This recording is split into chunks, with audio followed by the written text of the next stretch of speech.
Hello everybody, just about ready to get started. Welcome Dango. So I saw there was one interesting quest in today's RBR rotation for drop rate week. So if we could get a group of at least 3 people, I definitely want to try it out. But we'll see where it goes. Otherwise, for now, we'll listen to Warriors Legends of Troy, because our Dynasty Warriors spin-offs have many games to go, chat. Like, we haven't even touched the One Piece ones yet. We have a very long time to go. That'll be something. Hopefully you're doing well today, Nango. It's gonna boot into the game momentarily.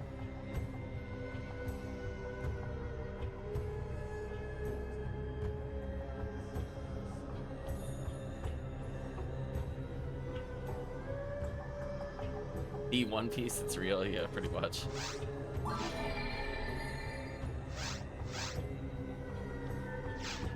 Sure, my PSO controls are on. There we go.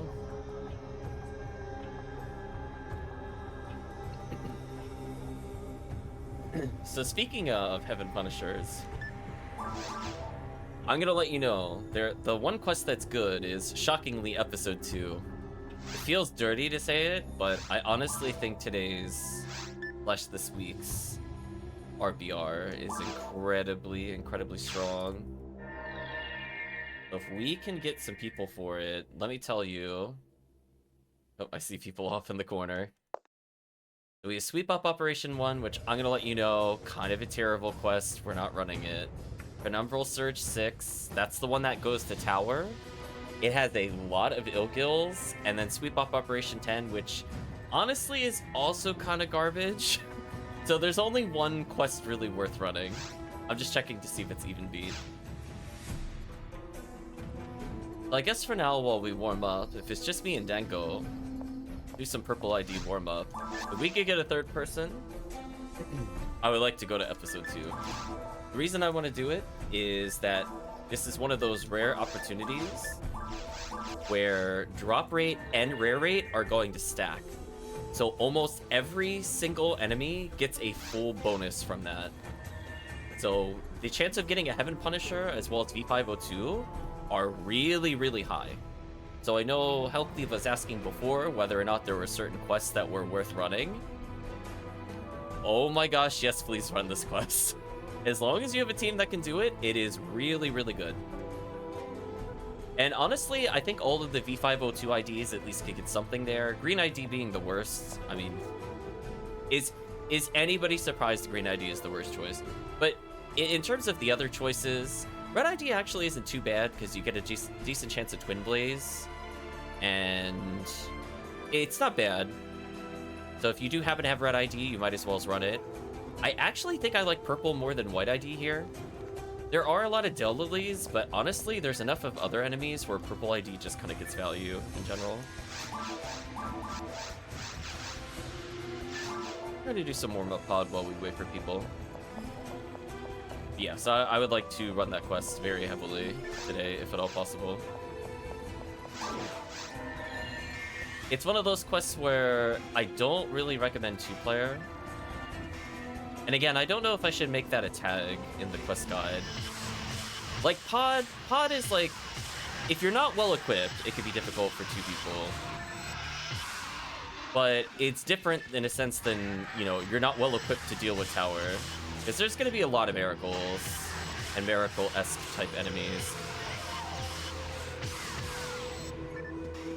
Dango's pretty well equipped. I'm not as worried about Dango. But I'm gonna be real with you. Those other quests are kind of disappointing. I think it's starting to make me realize that a lot of the basic vanilla quests I just don't like.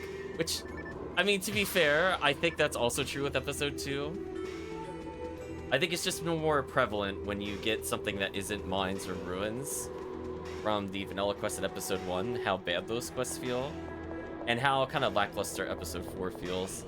So I completely get where HellCleave is especially coming from, where he's not sure like if these quests are even worth running, and the answer is, honestly, 90% of the time, if it's a vanilla quest, it's probably not. But again, that's why we have to update the quest guide to be more specific. But Penumbral Surge, a custom quest, is really, really good. So let's hopefully get some of those in today. It's one of those ones where I don't want to run like 5+ hours of it kind of thing, but definitely want to run at least 3 times for 3 people. That way we get the full RBR bonus. Now it is drop rate up, so these enemies in general still give some pretty good items. So even stuff like Pod is still decent.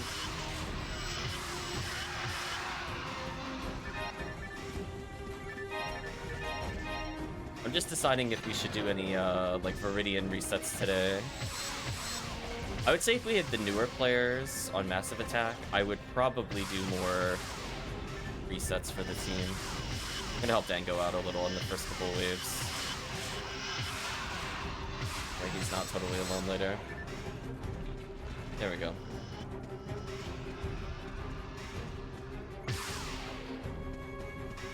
Yeah, like Dango's probably not as interested in another V101, whereas like getting another V502, it's kind of a big deal. Or even just getting a Heaven Punisher at this point, where it's actually useful. Dango was talking about the need of having a Pew Pew laser, and randomly getting Heaven Punisher would be pretty huge.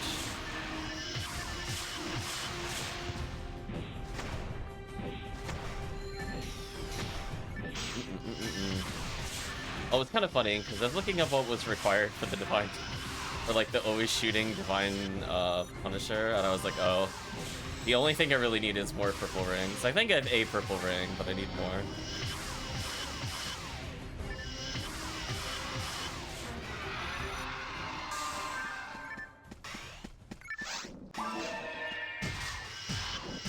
Demons, please. I swear I'm being trolled. There is no way that is a 75% chance. There's no way, chat. There's no way. I don't believe this. Filthy, filthy lies propagated to us by by other people. Holy. Congratulations, I've hit 25% of my demons so far. It's terrible. Don't worry, chat. I'm already tilted by the demons every time. Just one time I want to see it land 2 enemies in a row. I don't feel like this is a tall ask to hit 1 of 2 of my shots 2 times in a row at a 75er. I feel like it should be happening way more than it is. It's making me very sad. But it is what it is.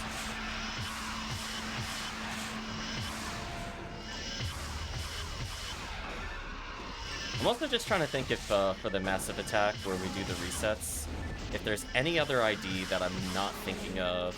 Because we know Orange ID is actually super good there. So for a non-red ring route, it's actually amazing. Yellow ID is doable for mines only. It's okay in Ruins. But I don't think the bonus room is good enough to justify doing a Ruins. And obviously Falls is terrible. Red ID Mines is also kind of lackluster. Why did I get jumped at? What? Oh, what? Did Dango, like, attack or something? I did, but I didn't see Dango fire. That shouldn't have happened. I'm so confused. I didn't think they were allowed to jump at you if you weren't attacking. I want a replay of that, chat. I feel like neither of us fired anything. Because I didn't attack, and I didn't see Dango's bullets come out either. That was very weird. I'm getting trolled. I'm getting trolled in real time, chat. If Dango fired, it was off screen, but I don't think he did. I was like literally walking towards them. They should never have jumped at me.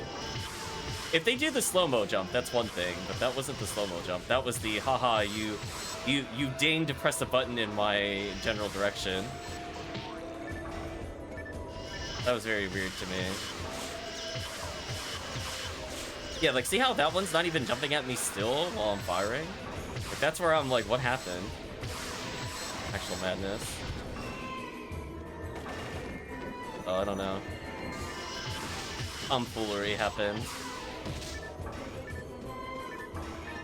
Anyway, hopefully I could get a smart link here. I need, I think, one more. Well, maybe two if I have another tournament.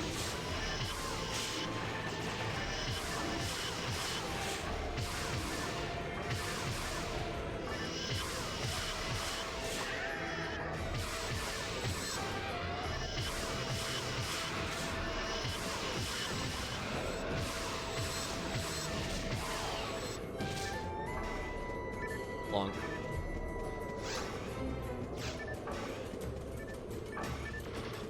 Tomfoolery, chat.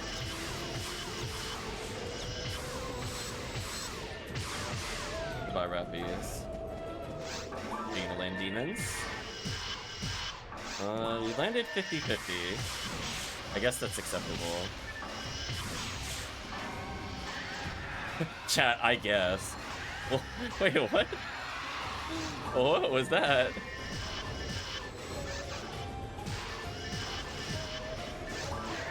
Speaking of not acceptable, there's demons landing 3/4 of the shot, or 1/4 of the shots again. And please. Also, I almost want to go back and clip that. I swear, Dango, your character graphic like disappeared on my screen, and for a moment you just look like a black blur, and your twin blades just kind of like teleported into existence into somebody. I swear that's what it looked like on my screen for a moment. Like, you disappeared and there was just a blur for a moment. It was very interesting.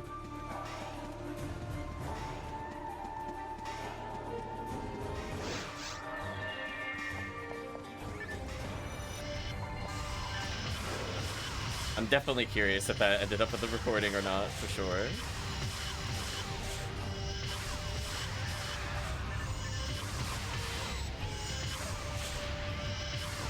But it is what it is, I guess. Point of view.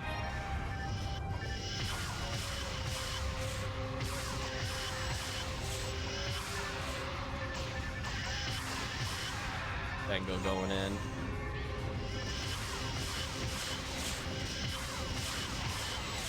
Pew, pew, pew. Ouch.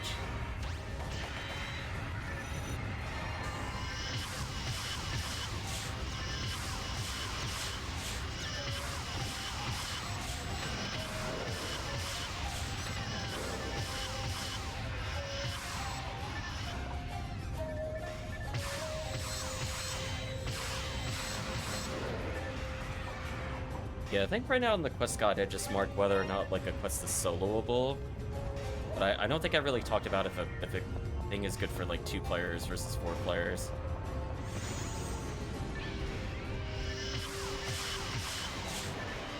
I'll think about it.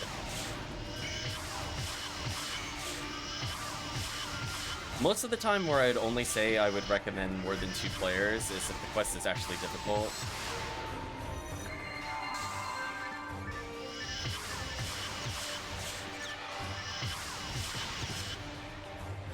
Like, a lot of that just has to do with, does it have murder flowers, honestly? Or is it just like a really unfun seabed? But I think most of those quests I don't recommend anyway. So I don't know if that really matters, ultimately. Damn, Dango going in. Dango had enough of that zoo. Playtime's over.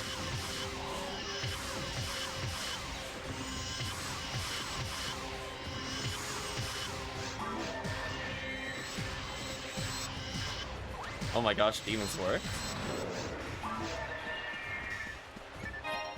True miracle.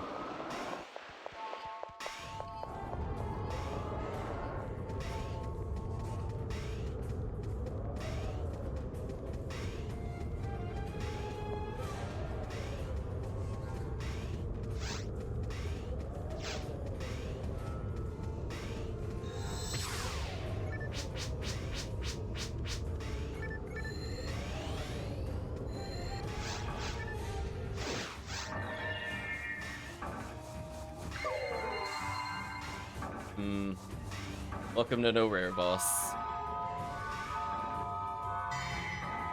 I was hoping more for smart links, to be honest with you. I view this as like my smart link run, but I don't feel like doing photon crystal stuff. Who knows, maybe we'll end up getting a dragon scale. That's worth a decent amount. Ooh, I don't like these spinner choices. Ooh, Dango found the red one. I'll Dango with that. Yeah, since it's just 2 players, I should definitely assist here.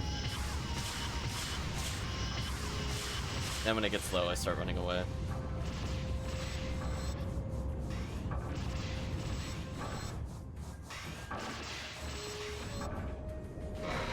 Otherwise, I'll just be waiting there anyway. I don't really lose that much time, if any.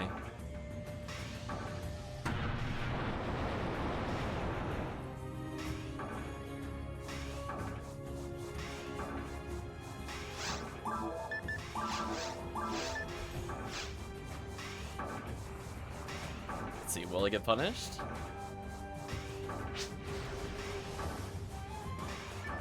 Forgot your disco, the brave boy. Oh no. Oh, what? The game? You know...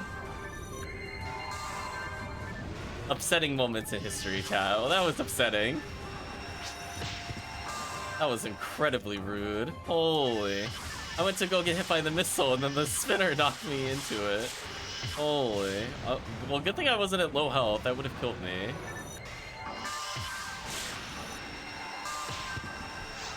Yeah, we're gonna eat a Trimate here so we can keep attacking.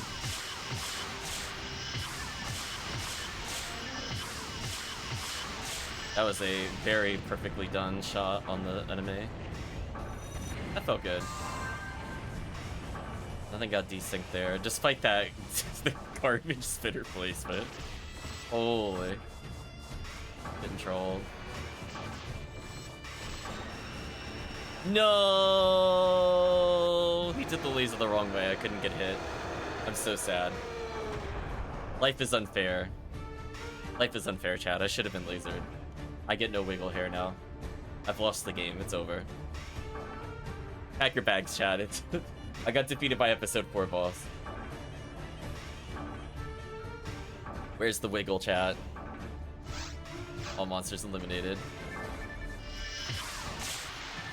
Well, we'll do a couple more pods until people show up. But if there are people waiting, please let me know. I would love to do some Penumbral Surge 6 at some point. Though I don't mind at least wrapping up Even Beat. And depending on how many, like, pew-pew lasers we have, I could just play, like, Orange ID for X-Cal versus just purely Heaven Striker. The only other pew-pew I really have is White ID, which I don't really want to do for Limiter.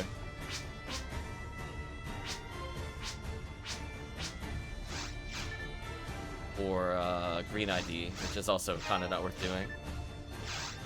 Again, chat, surprise, who would have thought Green ID is not worth doing? What a plot twist. I don't see anybody in the lobby. But yes, we'll continue to do some pod while waiting for people. But I would love to take advantage of Drop Rate Week.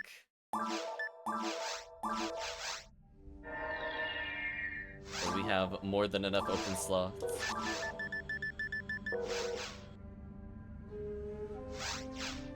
Those that missed it, the forecast is Rangers males. Okay, I knew it was Rangers something because I had a partial bonus.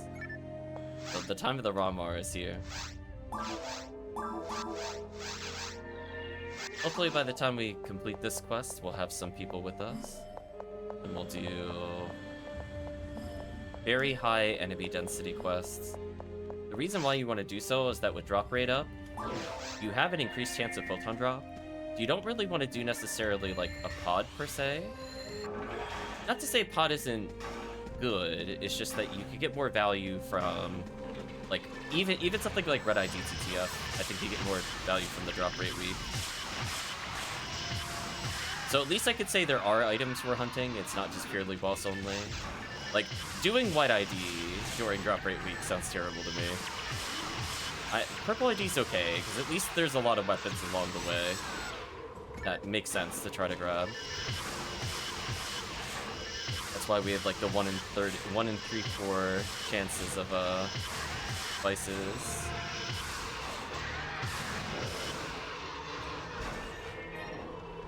Do this and walk away.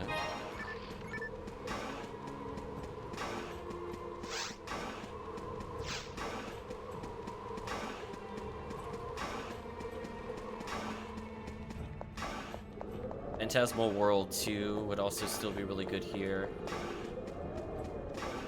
That's a very high enemy density quest, and you get guaranteed rewards. I think normal episode 4 clears are also pretty good. So if we truly have nobody else, we could try to do some, I don't know, Yellow ID episode 4 or something, where it's hard not to get value.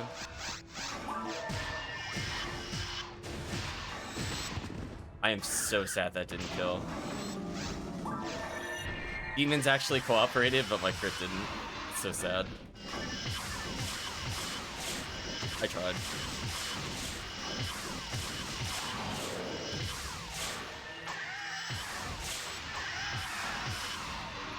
Let's assist Dango on the first wave, so he's got a little more time.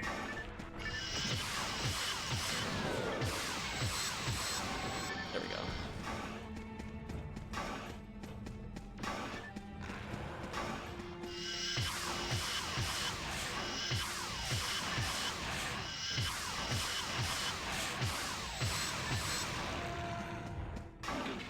Stuck on the Buddha. Yeah, look how generous that jump was. That should show you. That's what should have happened before at most. The nonsense.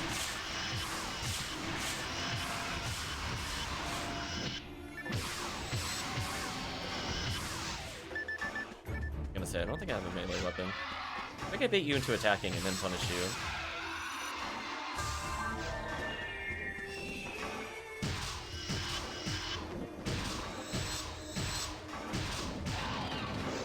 Much better.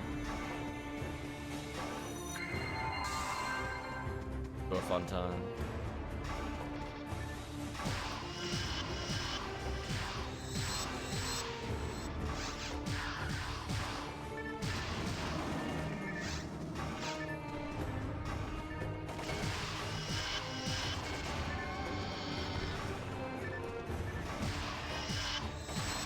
Of course, Demons misses. That's a shame. Oh, Demons, you're barely 50-50.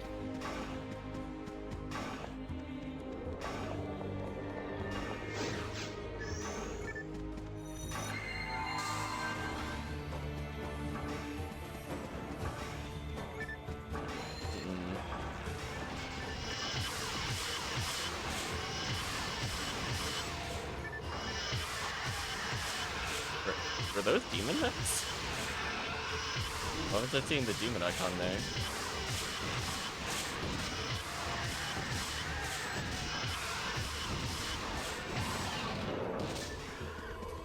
I say that wild and crazy Dango. Game, please. I'm getting tilted by this demon proc rate, chat. I swear it's barely 50-50. And even then, I missed another 3 shots on the Dorfon. Am I really missing that 98% that consistently? I just misspoke Demons again. Are we sure I'm not stuck on Anguish mode? Like, what is this? Honest question. Holy. Can we have people please confirm their proc-rated Demons? Because this is horrendous. Like, I have more than it's not my accuracy on the gun. I have 100-something% chance of landing it as rough moral. It really shouldn't be missing that much. I'm on like one of the most unlucky streaks I've ever seen, I swear.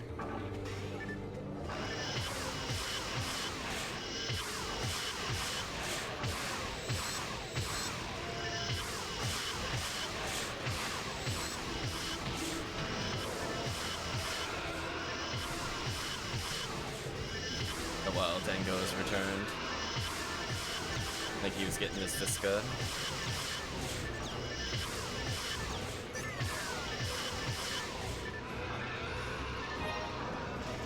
Yeah, you'll also notice, kind of indirectly, because there's a 33% chance of getting a tool, right, instead of an intended drop, you'll also get a lot of materials. So for players that are just looking to level up new characters, drop rate week is amazing after XP week. So you're probably going to get everything you need, whether it's techniques, which would also fall under that category, or just a lot of materials in general. Honestly, the only week that I don't enjoy at all at this point so far is Rare Enemy Week. But I'm sure once I get all max characters, XP Week will be less exciting.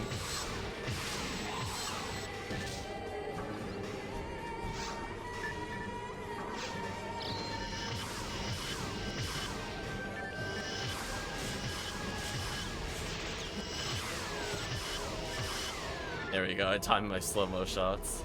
Let me land demons. Oh, it landed twice. There we go. That's what I want to see.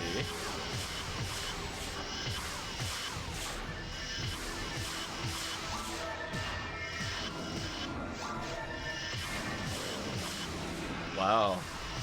Look at that, chat. It behaved itself. How rare. There we go. There we go. It's like, I'm like, wait, I landed demons twice in a row? That doesn't sound right. Yeah, that is the double whiff right there. I mean, I suppose it's possible I'm failing the 4% chance accuracy. But to see it fail that consistently, I don't know, chat. And I don't think that's accuracy glitch, because I am stopping the zoo from moving first with the normal shot. Shenanigans happening for sure.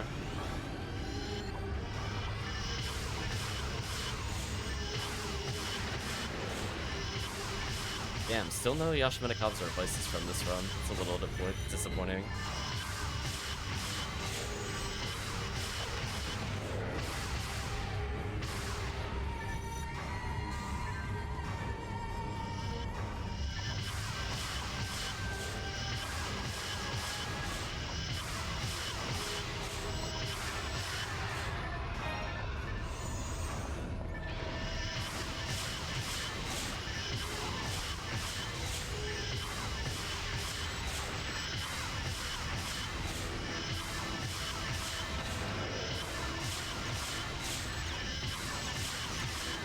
This gun is so unfair, chat. I love autopiloting with this gun. Is it the most effective way of clearing out the room? Probably not. Is it really, really easy? Yes. Sometimes that's all that matters, chat. Honestly. You know what? I'm gonna autopilot.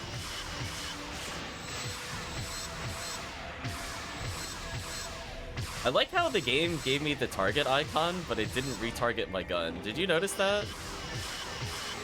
It's not just me, right? I hope chat saw that. It was like, we're gonna give you a red target, and I'm like, okay.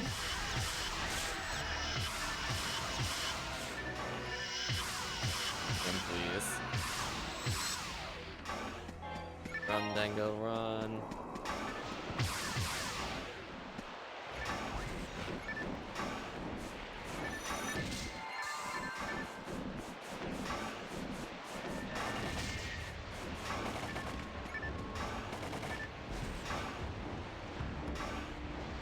Really out of bounds for me.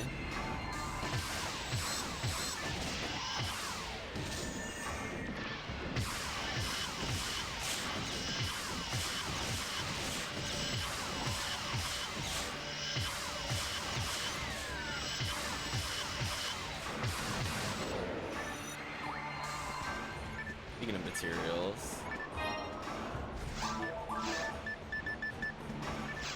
I'm gonna have to have a character designate 99 stacks or something. Maybe I'll just have this character hold 99 to everything, if I'm not already doing so with them. Uh-oh. What's the mod have to say?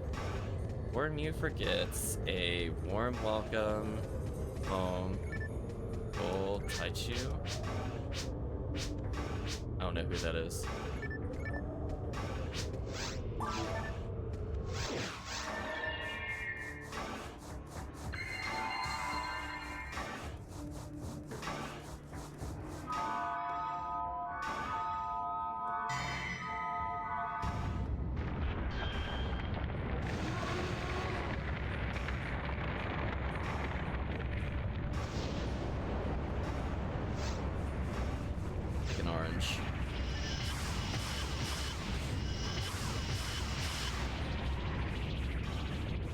Take this opportunity to buff Dango again.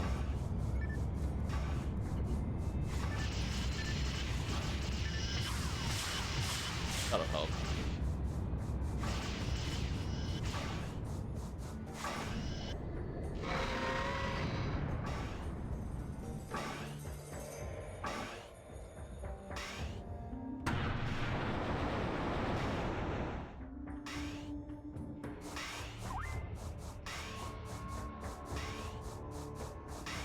Let's see, chat. Am I punished for not hugging the wall? Let's find out.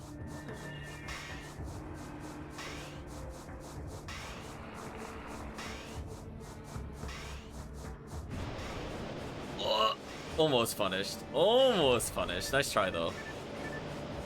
Good attempt.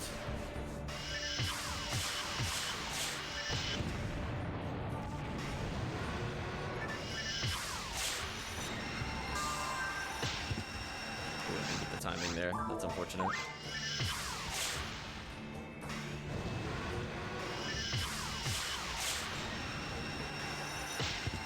Nice, got the timing there perfectly.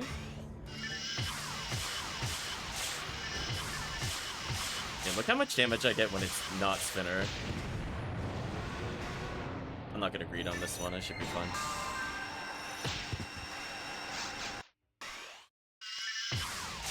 I don't know why I did that. That was actually really risky. I should have been punished for that, but I wasn't. The spinner could have spawned on me, and I could have died there.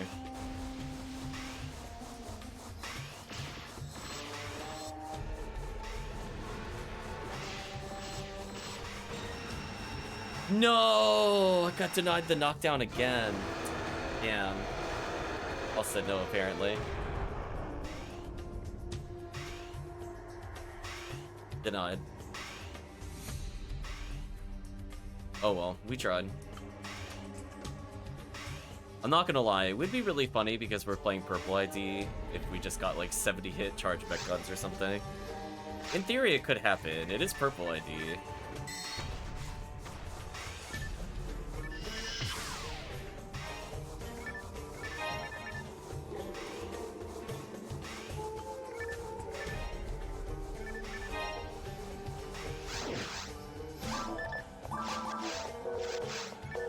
Got a couple more cycles to go.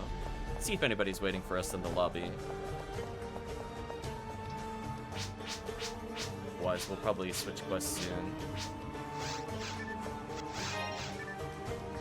Welcome, RemoteBattery. Hope you're doing well. Nobody in the lobby so far. That's unfortunate.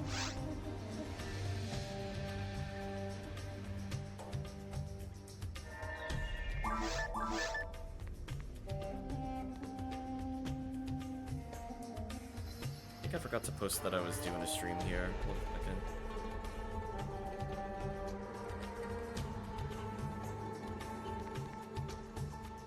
There we go.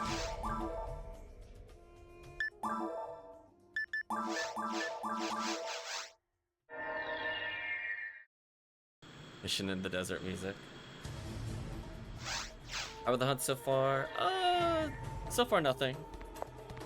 But we're still pretty early in the session. We only started a half hour ago. I'm assuming it's just us still. We'll do one more pod, then we'll mix it up. Just trying to think like what would be appropriate for 2 players. 2-player tower sounds terrible. Unless we're doing like one floor resets or something silly. Like two-player Phantasmal 4 resets or whatever.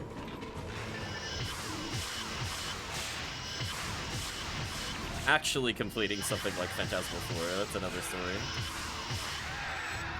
Hope you're doing well, Remote.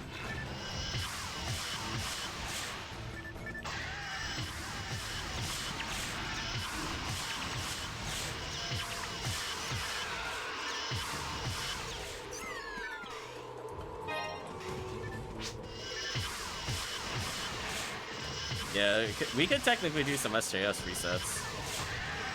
Dylan was doing some very hard CCC earlier on Blue ID. Nice. Yeah, earlier during SP week makes sense if you're just trying to get some lower level characters up to par. Honestly, even something like drop rate week during very hard CCC in general is still really good. Yeah, I was about to say, because you still get Jaya's during drop rate. Honestly, I'd still be open to that. So if there is honestly a character that you just wanted some levels or casual play, I'd be like, sure. Do a couple runs of those. Because it's not like every enemy's drop rate is 100%.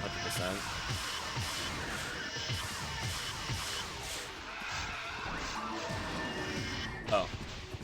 He's not targetable the way I thought he was. Why is he in the wall, by the way? There we go. Kind of threw me off with targeting him. I don't think the game understood where his graphics should have stopped.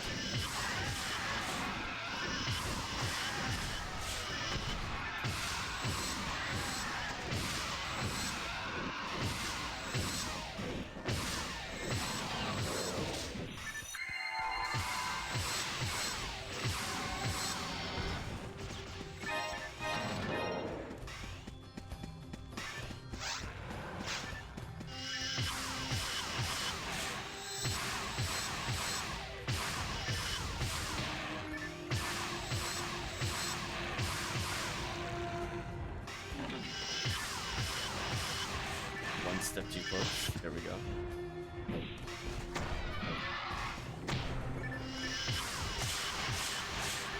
I like that I could get the Astark stuck on other characters. Like that. It is actually very useful.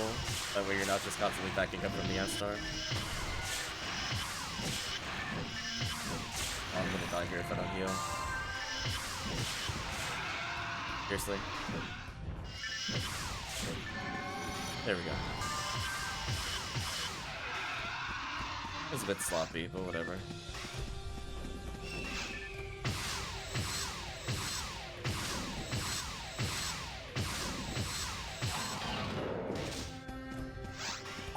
That works.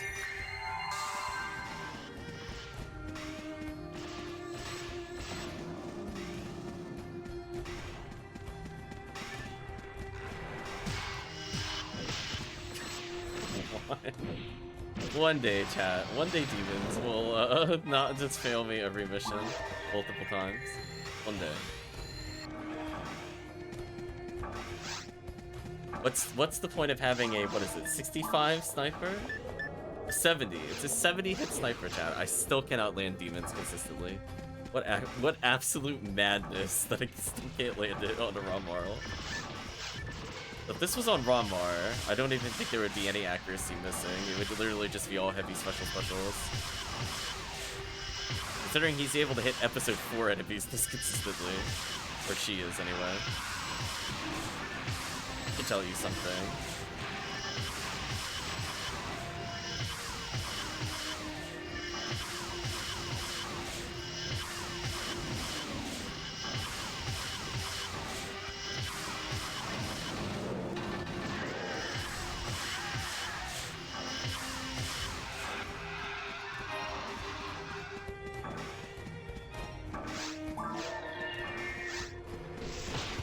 What?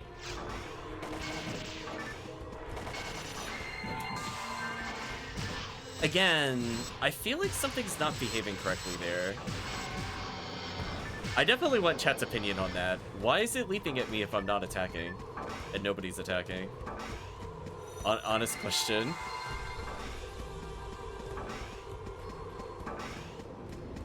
Down a Ryuker for, Tango.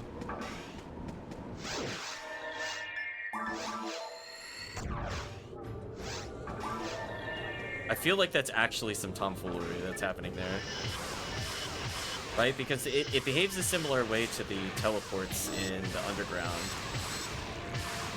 In the sense that they'll react to you using a normal gun. But they also generally don't react to Heaven Striker underground. So I guess there's some rule changes between them. But I feel like that's now twice where I'm walking towards them and I have definitely not pressed the button. And they have definitely just directly leaped at me. And I don't understand what's happening. Because that is not normal single-player behavior. I don't know if it's just something is desynced, or like what the deal is.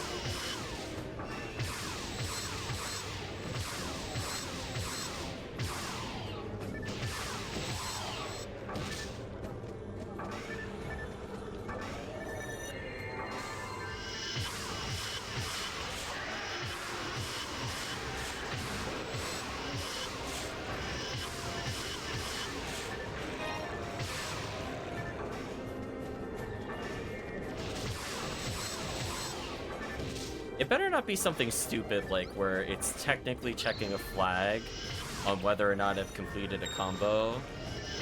I really hope that's not the case. In fact, I want to test that out here, actually. 1, 2. What if I do this? Will he jump at me? No, he won't jump at me. If I do this and then walk towards him, will they jump at me? No. So why are the other ones leaping at me randomly? Question mark, question mark, question mark. I don't understand. Am I like so precisely lined up with Dango that it's like detecting Dango, but he's also not attacking? I don't know. Because I don't hear him firing if he's attacking. No, and I definitely don't see bullets. You know, multiplayer can do some weird things sometimes with lag. You gotta be kidding me. I want you to bear witness, chat. That was 6 demon attempts. 1 landed. It's just 1. Game, please. Game literally hates Dango. Just jump him on sight, apparently. Right? Like, just think about it. Like, the whole point is that the Astarks are only supposed to jump if you're attacking and you're not walking towards them. Right? So, like, if you walk towards them and bait a swing, they don't jump. Or if you walk towards them at least for a little bit and then attack, they also won't jump. But I'm not pressing anything and I'm being jumped at. This is not normal behavior. Something weird is happening. I don't know if it's like multiplayer related or not. But that it's like very weird to me that this has now happened twice in the same session. So something I am doing or how Dango is moving with me is confusing the AI in multiplayer. Although I'm pretty sure neither of us are attacking, so I really don't get what's happening. Oh, is it possible that weapon swaps cause it to jump? I don't think I've tested that. We're gonna figure this out. If we end up playing this one more time, I wonder if it's because a weapon swap could be happening. Because it's simply a weapon and that strikes on sight? Yeah, I think so. Because I can't think of anything else that we would have been doing. I mean, I'm not weapon swapping, but maybe Dango could have been weapon swapping? I'm not sure. And then just sometimes he doesn't need to weapon swap, and that's why it hasn't jumped at me. We do see Dango changing weapons every now and then. So if he goes from, like, the beat stick to the mech guns, is that causing it to leap at me for no reason? If so, then I learned something today about the Astark behavior. Also, this Mercer is really trolling me. Please leave me alone.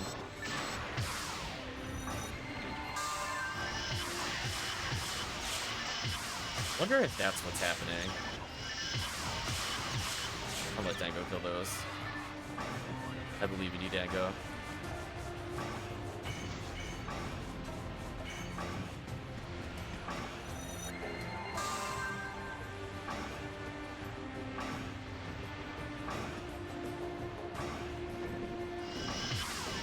I'm gonna do that next time we find an Astark. Hopefully I remember to do that.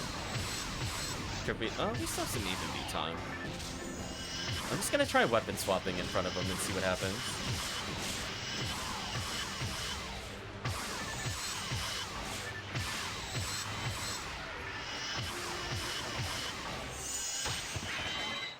Dango's the only character that will be weapon swapping, because I don't weapon swap in this run. Basically ever if I'm playing Epic Punisher.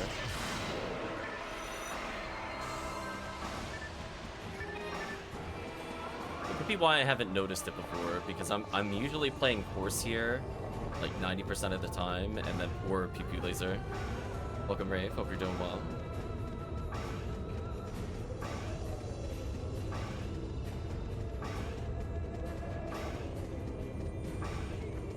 You got sunburn? Sorry to hear. I was gonna say, for me, it has not stopped raining. That would be a very sad time if you went to the beach here. How am I doing? I feel kind of ill still, honestly. Took some medicine again today. Did sleep for a little bit, but I still don't feel 100%.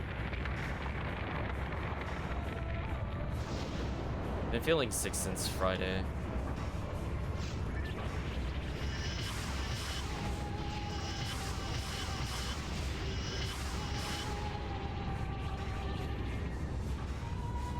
Dango has like 5 millennia to kill that. Go this way.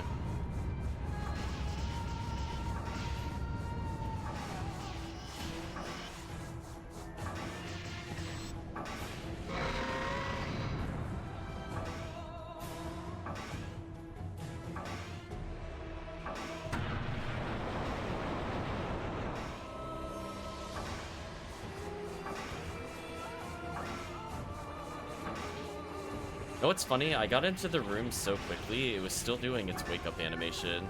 Though I do think it is actually good to hug the entrance there. I think we did skip an attack.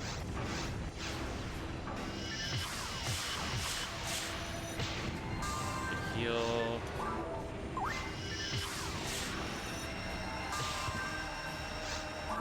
Got made out of it. Some combos here.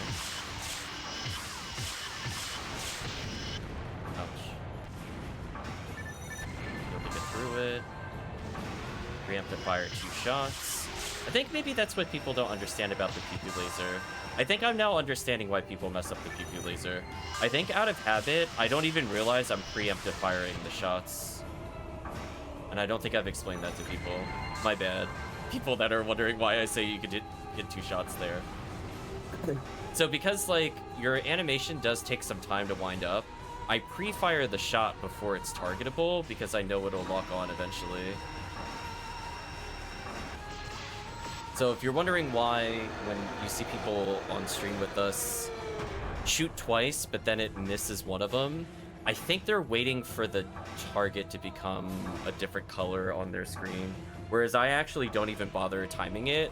I think I'm literally so used to just pew-pew lasering, it didn't even occur to me that I was pre-firing. It's like Volt Op. Like, there's certain things I do in that boss battle, and I just kind of forget that I'm doing them, and I'm like, oh, right. I am What the heck is this?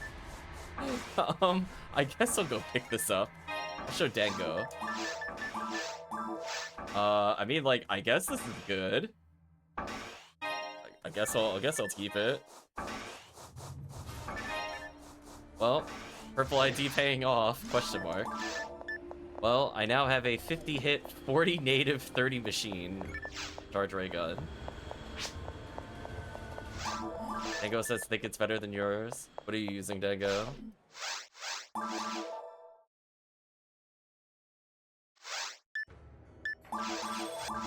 He's upgraded. Complete.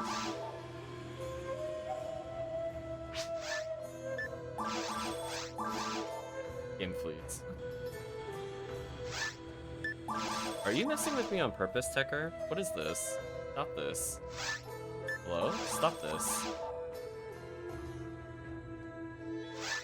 Oh my gosh, listen, I know they nerfed teching, but this is getting outrageous. What is going on? What is going on? It is 50, right? Okay, I feel like I'm being gaslit by this Tekker. Come on, where's the 50? Thank you. Holy. It's like 7 attempts in a row. Oh, man. Dango says, oh yeah, never mind. What does that mean? What is Dango using? Oh. Oh, you have a pretty high dark percentage. That's pretty nice. Heckler is definitely hustling me. I was like, what the hell is this? That dark percentage is pretty good, Dango. I'm not gonna lie.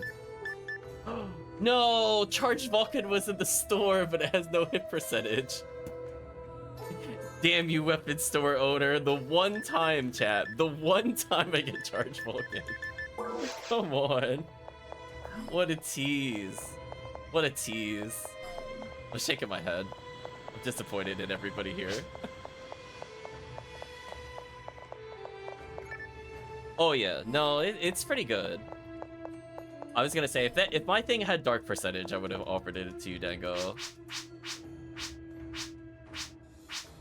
Specifically just to deal with falls. Give Dango those upgrades.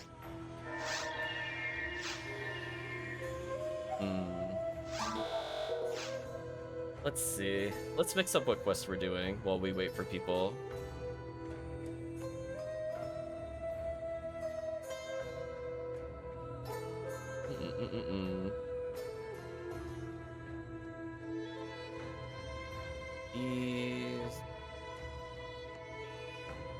An enemy dense quest. Are there any quests that I am just forgetting about before we go into our normal pairs?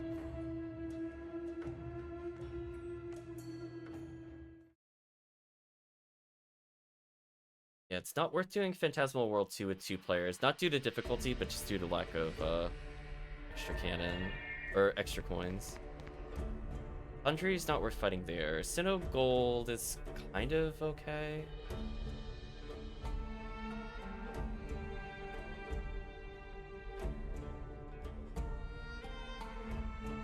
Do some orange ID, I'm thinking about it.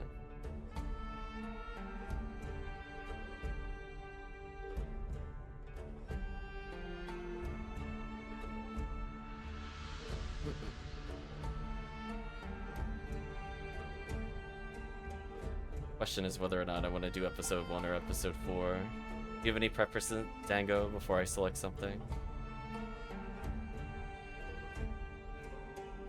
So...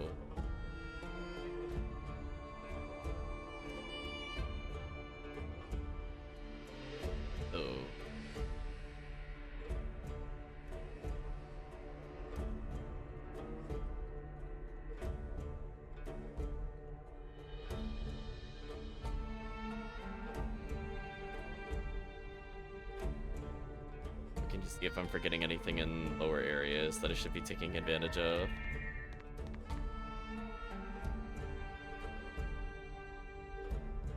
Guess I could do yellow ID resets if I really wanted to. Yes. Guess I'll do some yellow ID resets.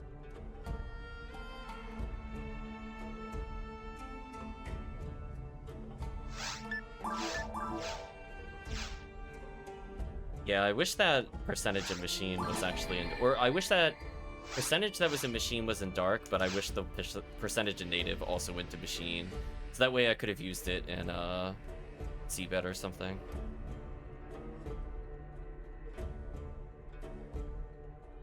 If I happen to be trap shooting.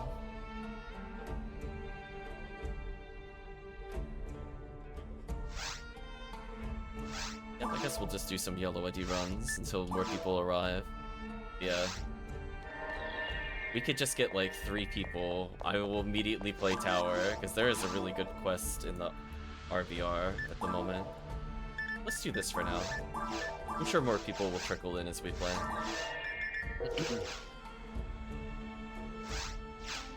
Yeah, it's one of those few times where it's like an actually decent tower quest is in the RVR, and it's drop rate weak. So you just have like really good V502 and Uber chances.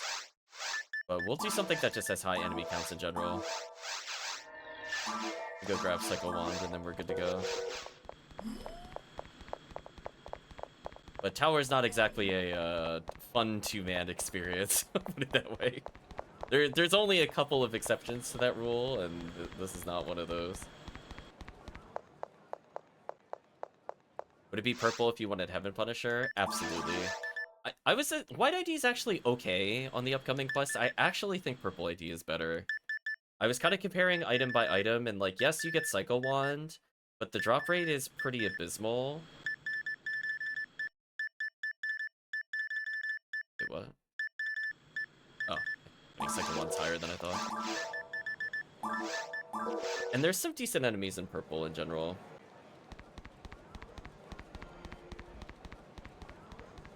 Yeah, like all the V502 IDs are playable there. I just think purple is slightly better for that specific quest.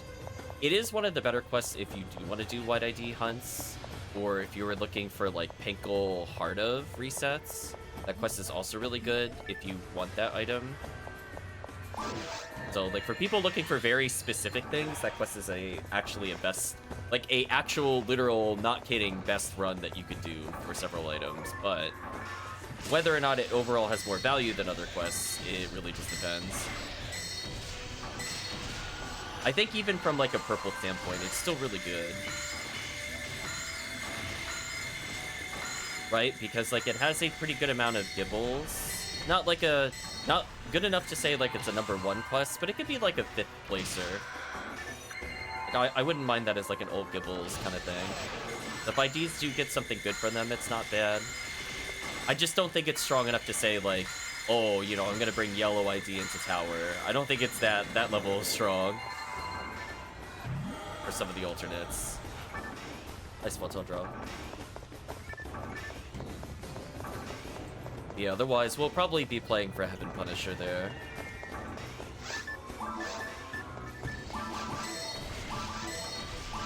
Because it's one of those ones where the drop rate is actually better than other IDs that have it on Hellbeater. So it's like actually one of the better hunts that we could do for it. Like unironically, like we were talking about why you would do those kinds of quests. But because you could get drop rate and rare rate, I think it's actually just the best quest to be doing right now if you got a 4-man group. I don't even think I would play anything other than that, at least for a couple hours. I don't mind some off-chance Heaven Punishers from here, though. Nice, we got the route that I wanted. I feel like...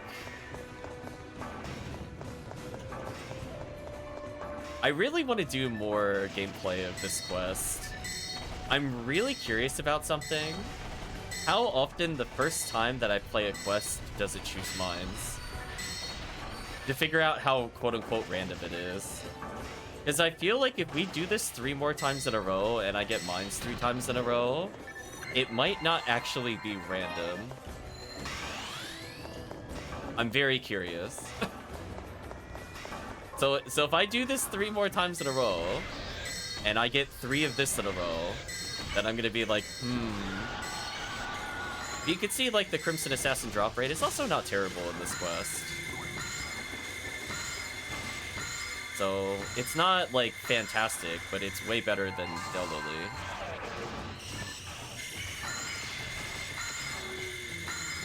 This poor Milk Beats, they're just getting murdered. And who knows, we could end up with the Heaven Punisher here for no reason.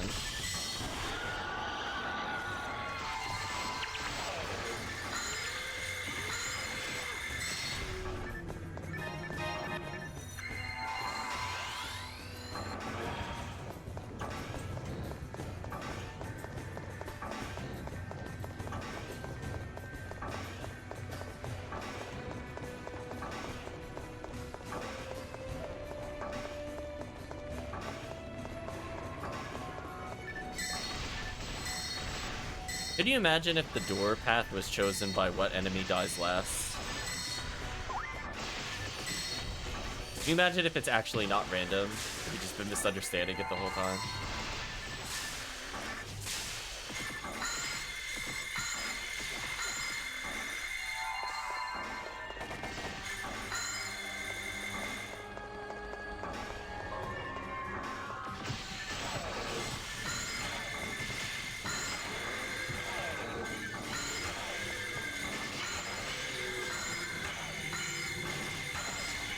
Goodbye, Nano Dragon. Get out of here. Yeah, we'll have some chances at Lame to Argent for Dango. I figure that's fair enough if we're doing yellow ID here. I think what I was thinking of the pan arms at the top and the bottom of the room, I think I was thinking of Rescue from Recall. We also end up in that room at one point. Man, the Refoe is just so good in this room, chat. Oh. So good. Look at that. Dango just had to clean up the only thing that didn't take fire damage. Look, okay. Oh, Refoe, you're so silly. Hop off Dango's HP.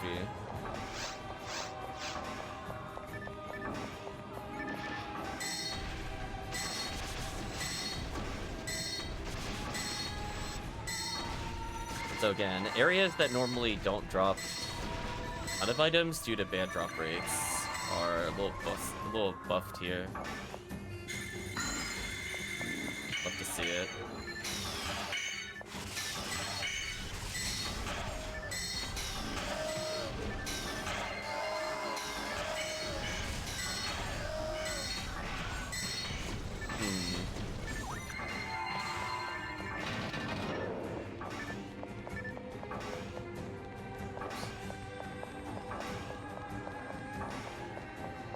Yeah, we'll see if we can get a nice group going.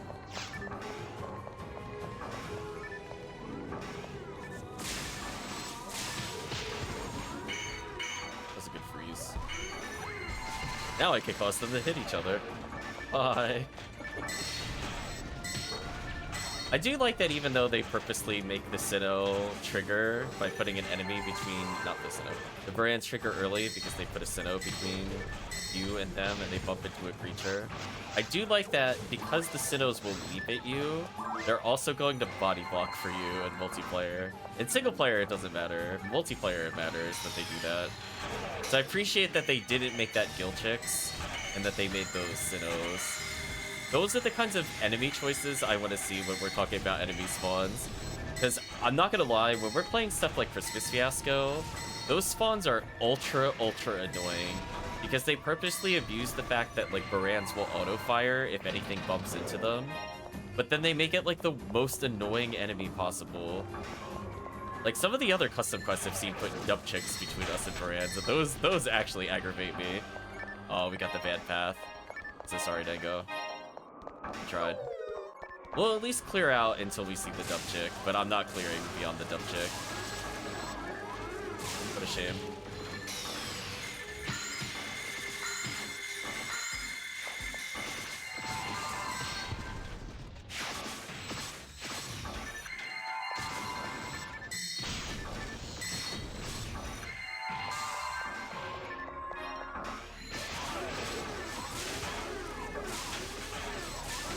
Yeah, I would like to see this path rebalance. If there was a checklist, chat, of how to improve this quest, fix this whole path. Like they could possibly leave caves the way it is. I could live with it. They really need to fix this path so that it's not garbage. Like it's just one of those ones where it could be so good, but it just isn't. Just due to the enemy spawns. Like, all they have to do is just put way more Sinnohs that aren't Sinnoh Blues here, and this quest would be fixed.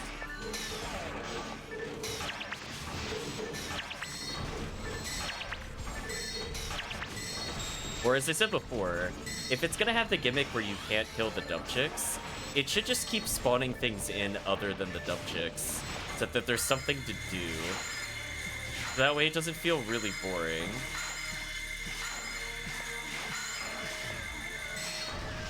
Like, I'm okay with it as a gimmick. Like, you don't even have to make them, like, blow up with the switch. If there were, like, 5 waves of Sinnohs, or, like, 2 waves of Barans, 3 things of Sinnoh Blues, and, like, or 2 things of Sinnoh Blues, and then mixed waves of Sinnoh Red, I would rather do that, because at least there's something to do. So the moment we see the dump chick, we quit. But otherwise, we'll at least get these kills, since we're here. Get out of here, Sinnoh Red. Get wrecked. I'm so sad I got lasered there. It stopped me from getting the kill.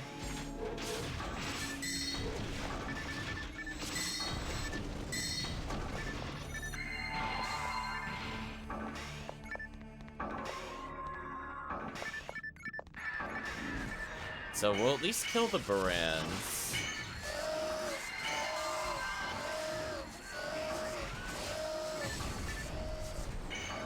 Rip Dango.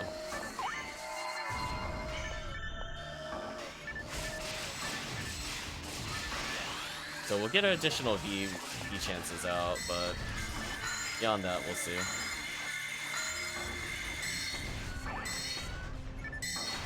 I don't really care about spooking the Canowings. They really have nothing of interest, if we're gonna be honest with you.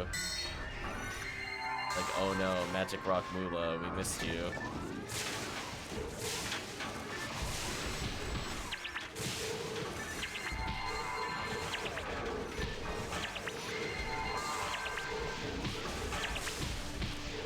Really?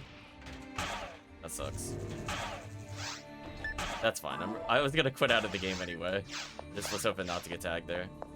Oh well, let's reset. Nothing of interest dropped there anyway.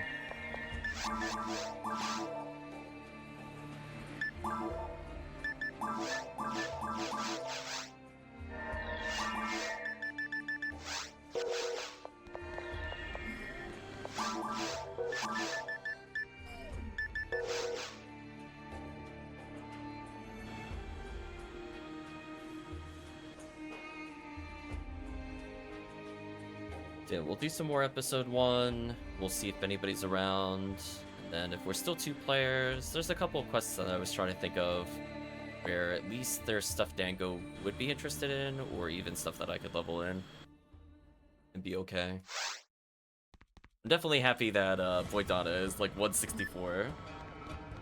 He has been very steadily leveling with the group. I've been enjoying Yellow ID Force so much, chat.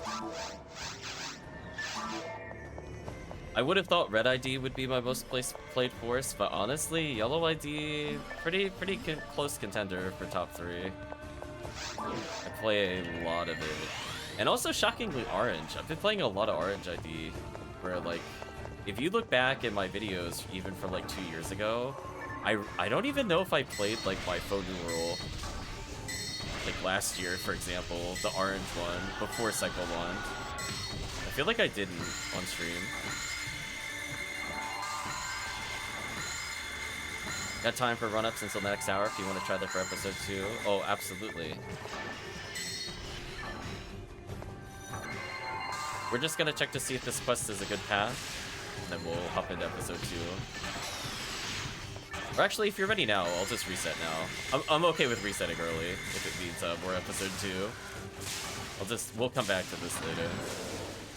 Oh, you're chilling in lobby? Okay, then I'm gonna reset. I guess I'll play Force.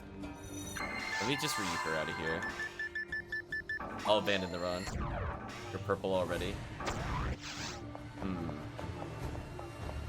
Is there another Force I wanted to level? I guess the answer is yes. If you're willing to host, I do want to level one of my other Forces. Let's switch out to...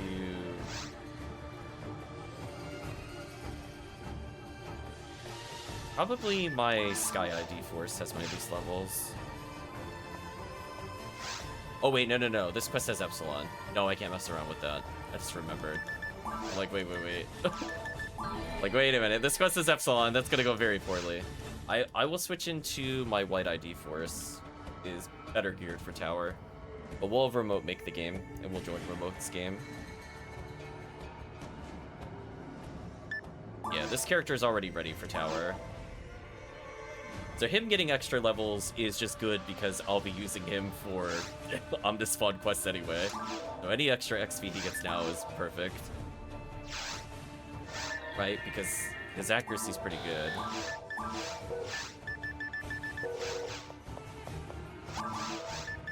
And I know he could survive Epsilon because I've done it before.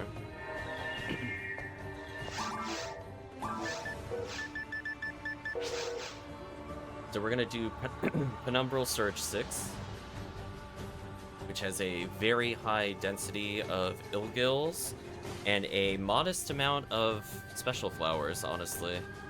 It's not like Twilight Sanctuary broken, but it's still pretty good.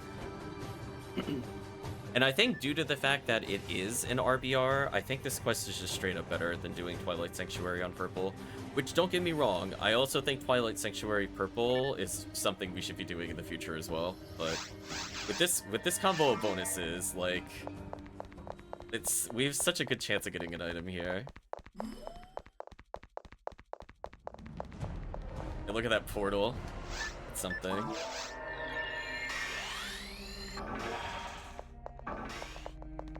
Again, I really like the aesthetics of the Penumbral Surge quests. Good luck, hunters. Again, assignment chat. Oh, Lone Gibbles, we don't care about you. Oh my gosh.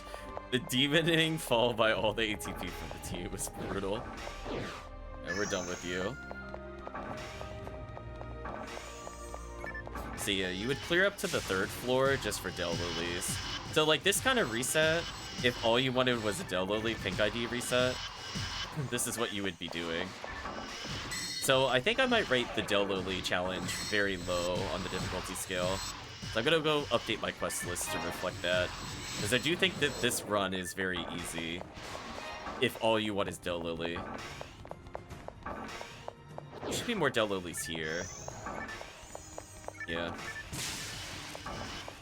You see what I mean? Like, it's not... I don't think you need to have good equipment to do this 3rd floor reset. Beyond this, I think you need good equipment.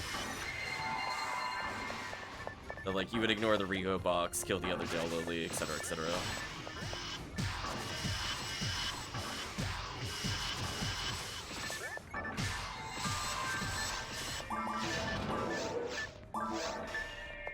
Yeah, he's using his max stat max. His stats are a little iffy at the moment.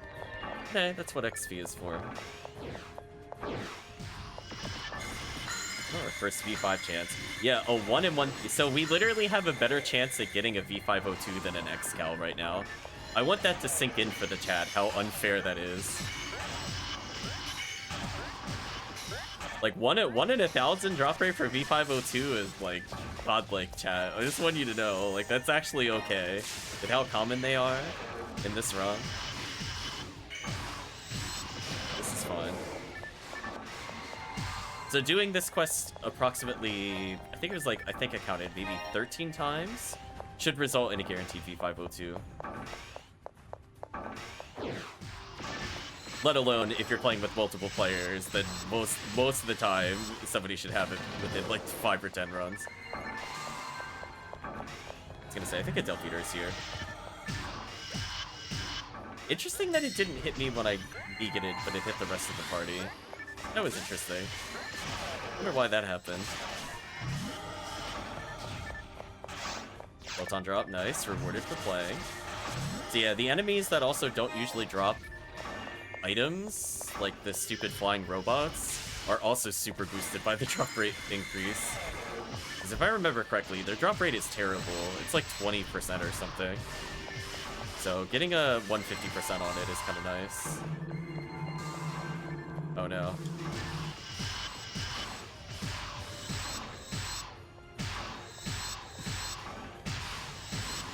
I can't believe I soloed that guy, It's like, wait a minute, I actually did something, chat. Look at that. Look at me, I put in the work. Bringer's arm, OP. If only weapon attribute mattered for Gaigui. Damn, I told them to shut up. See, that wasn't even a freeze trap. I was like, nope. You can't surprise me. Get out of here.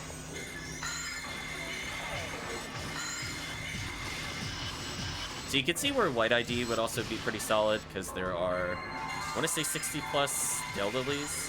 And as we get higher up, we're going to see more Murder Flowers. But again, I really like the progression in this quest. I just find this so interesting and different than the other tower quests. So I will always give praise to this quest. Like, I have not seen a tower quest design like this before. Like, I've seen walls on occasion, but like all these teleports, those little goofy like traps in the middle. Like, it feels like I'm playing a completely different area.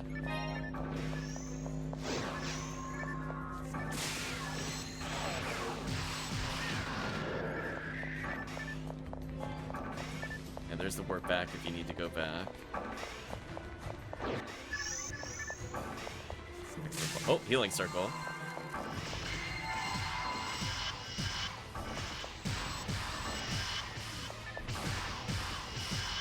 Don't mind me, just blind firing.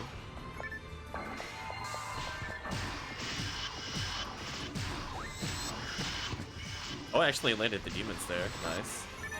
So yeah, so basically Dango, you know what I'll do? I'll put down a Ryuker here. So that way if we need to, team can just refill with, what's it called?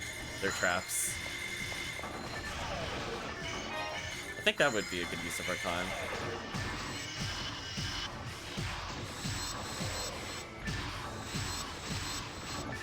It's a shame that Dell Lilies only have like 2 IDs with items that are worth dropping.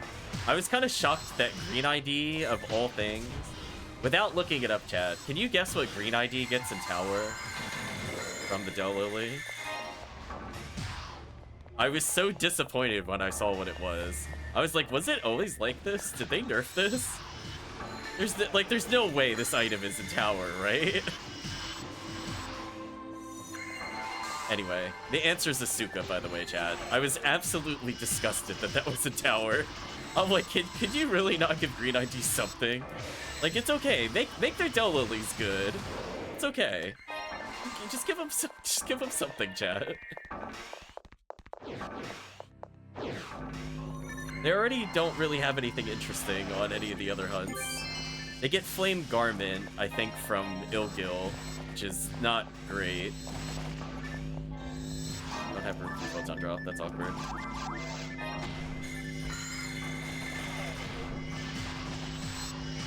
I wouldn't mind a Heavenly ability, to be honest. It is kind of like free Photon Drops for new players. Uh-oh. We made the room angry.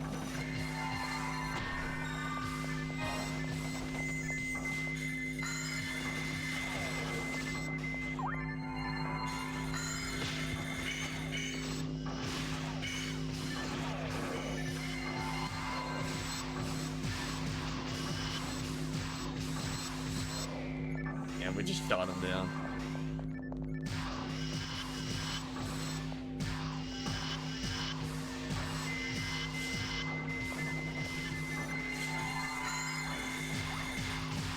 I'm not gonna lie, my random Rebardas have been paying off. That's like 2 or 3 freezes I've gotten just from random Rebarda. So good.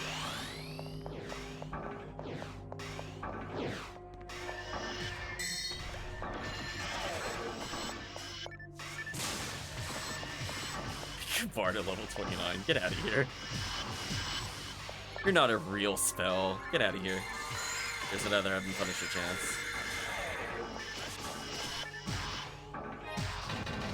So yeah, I'm gonna say in this particular quest, I think it's kind of a toss-up whether Del Beater is better for Heaven Punisher here versus Mary Carroll. There's not a lot of either in the quest. It is what it is. Oh, that demon was sick.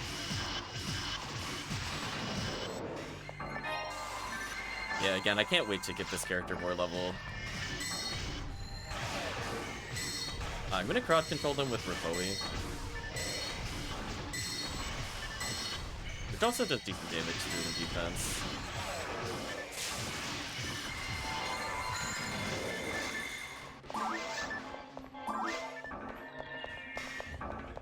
Grant's level 25. Almost worth picking up.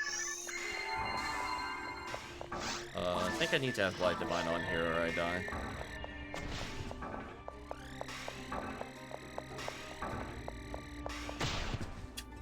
Thanks, game. I appreciate it.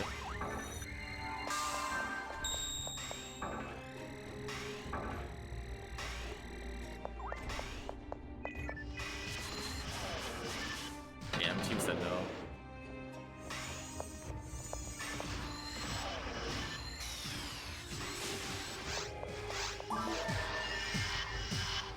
Oh, what? It reduced my HP to 1 and the Gibbles landed on me? Come on. Okay, that was actually just rude. Holy, the Wombo combo. I got wrecked, chat. GG. I got outplayed. A true 2-hit combo. It's like, wait a minute. GG.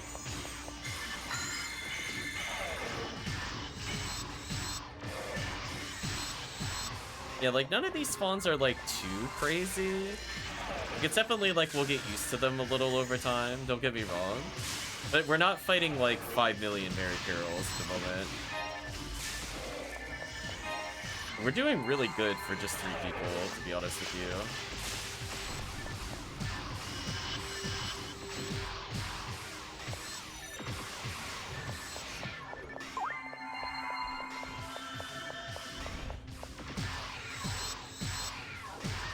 That for Dango.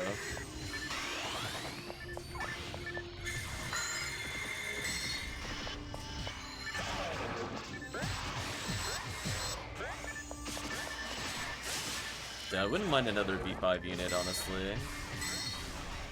And with drop rate up, it's actually not too bad for photon drops in general. But these Ricos might actually drop something useful.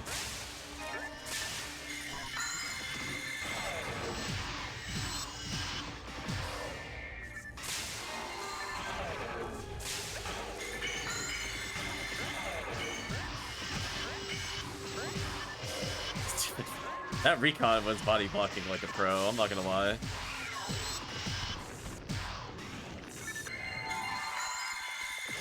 Oh?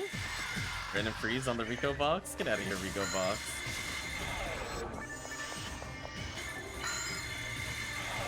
this quest is just like constant drip feeds of enemies. Man, this is fun. Love this.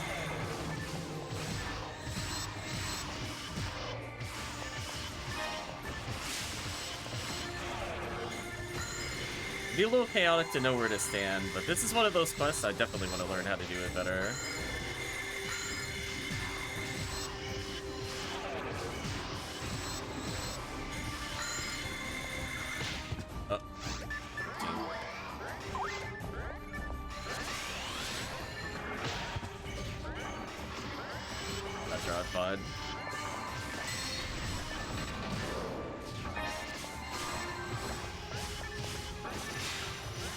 The Rico box on the ceiling is interesting. I don't think I've seen that very often.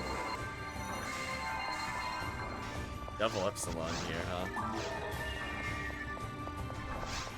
I'm just gonna stand really far away because I just don't really want to get hit by them.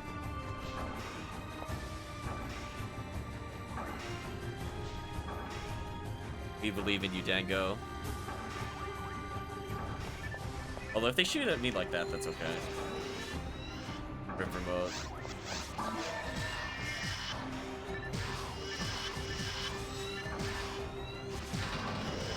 Nicely done from the team. Let's see, is there another healing circle around here? Let's find out. Oh my, the double healing circle? We're being spoiled.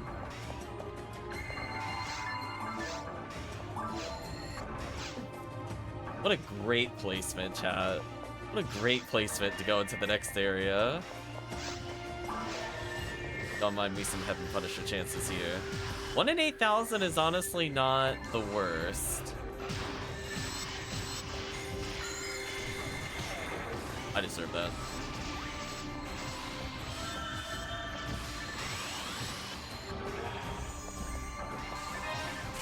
Ooh.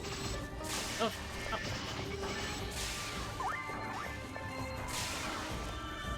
I feel about the Vericuses on either side. Gotta remember that for next time. Just slightly less nice spawn. Another Agido 1975. That would be funny to acquire, I wouldn't lie. I guess I wouldn't mind having another Agido.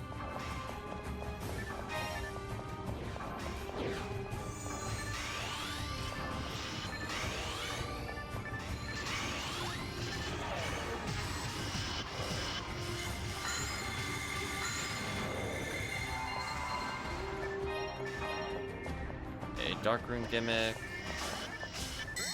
Still doable.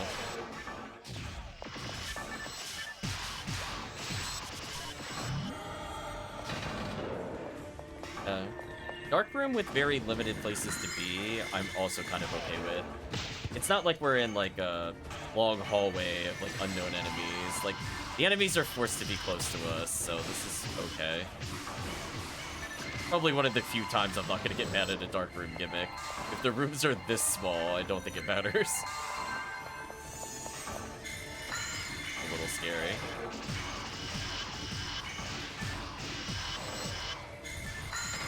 Get out of here. Say that had to be Gibbles. Oh my god, as soon as I saw that, I'm like, no way. There's no way that was the Gibbles. I'm moving. Get out of here.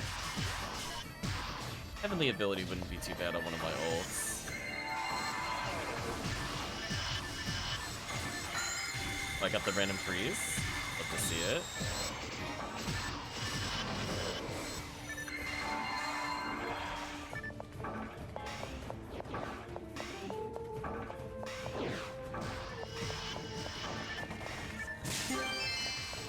Got excited. I heard a rare in the box. It's like, photon drop? Like that's all I think it is. I'm like, photon drop, please. But no. Oh, that was a nest. Oh, that was nasty. I just soloed that Gaigui. Get out of here, Gaigui. Not even at 800 ATP and I'm destroying you. Get out of here. Just wait till I get like 5 more ATA from levels. This area is so done.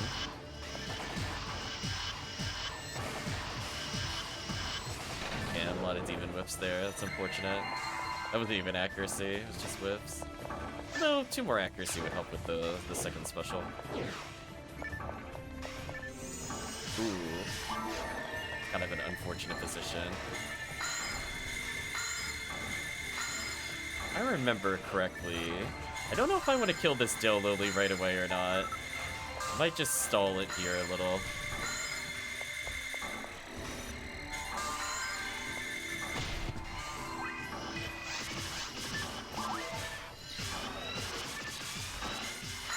I think it's better for us to have waited. Because if I remember, if I killed this, it spawns like Gibbles or something. It's kind of annoying.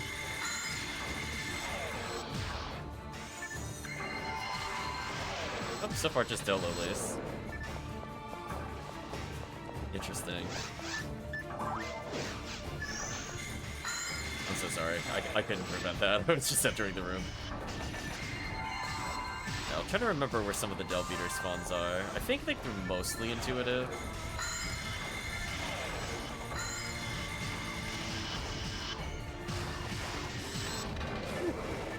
Chad is just mowing them down. Get rid of this for Escape Doll. I think that just makes sense to drop trash for that. Yeah, we have a good chance of getting high-level techniques due to drop rate here. So places like Tower are extremely buffed by drop rate weak. There's just so many items we could potentially be getting.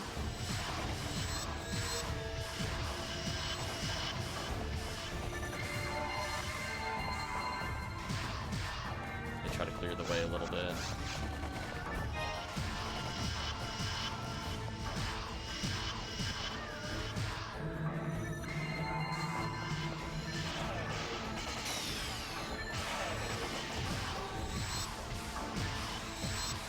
Reading that comment from Nomura Mind Prisoner, I don't understand a single thing that is in that sentence. Oh, welcome to the stream.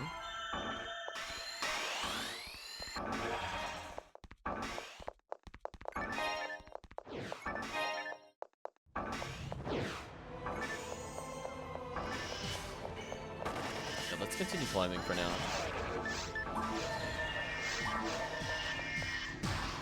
Get out of here, Dill Lilies. Ooh, this is my favorite Ilgil wave. Ones where they have no chance of hitting you, and they're just sitting ducks. That makes me smile. Oh, speaking of almost a sitting duck. Got murdered by, oh, almost got murdered by, Ilgil there. Flush Dill Lily. Come on, freeze. Freeze them? No? Are we really not getting Rivarda? Whatever. I was let down by the freeze there, I'm not gonna lie. I will gladly take another Escape Doll here.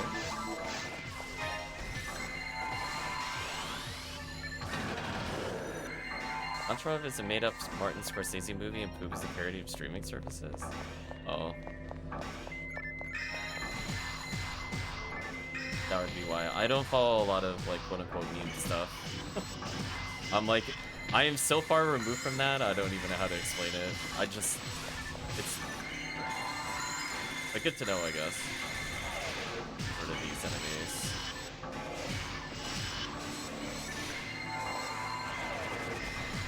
Yeah, I was gonna say, I don't even think I ever check out Tumblr. I'm just gonna walk through the barriers there.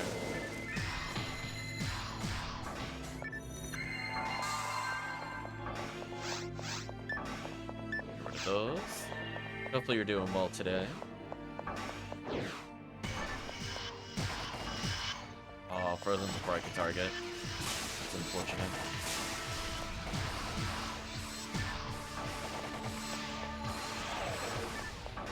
It's 4 Gibbles.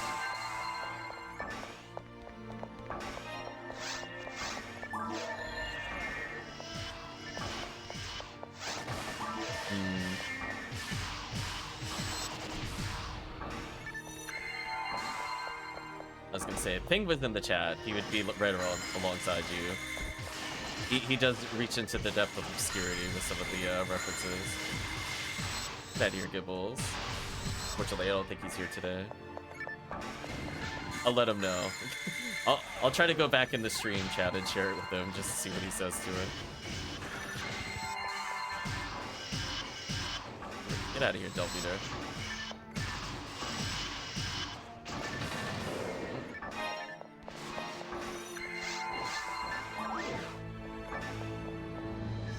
just looking to see if there's any other healing circles. Hopefully catch next stream so I can meet them. I'll have to see when they're on, I'm not sure. They've been kind of busy lately. They sometimes pop in though. Oh, damn. That was a combo. That was a good combo from that Del Lily. I didn't realize nobody shot it. Oops. Hurt me. Goodbye, Scape Doll.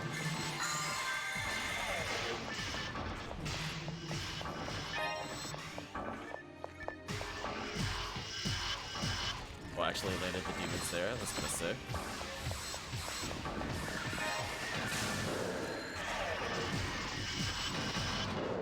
Ooh, team's getting a good cleanup. As I said before, you know, for a 3-man team, we are just kind of steamrolling some of these rooms. Like, obviously, there's some that give us a little more trouble. But, like, look at the enemy amounts. We're getting a lot of, like, 2-of waves, a lot of 3-ofs. But I think what makes this quest a little different than other quests in PSO is that instead of just being 2-0, like 2 enemies, and then you walk an endless amount of time for another wave, it's just immediately putting you into another 2-of wave. Right? Like, the time it takes for us to go from this room to the quote-unquote next room, you know, we're able to kind of turn the corner and prepare for it. Oh, yeah, that makes sense.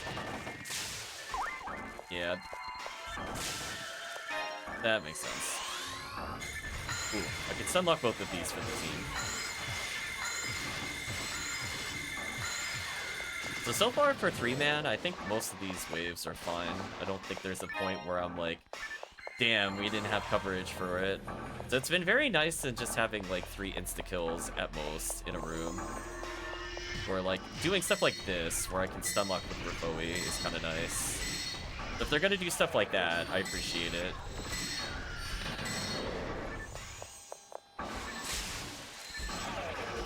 That's interesting. Oh, so the intent is for you to go backwards and come out through the other side? That's kind of funny.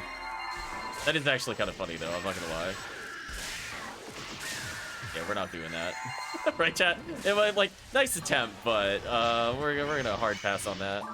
Like, nah. Let's try, though.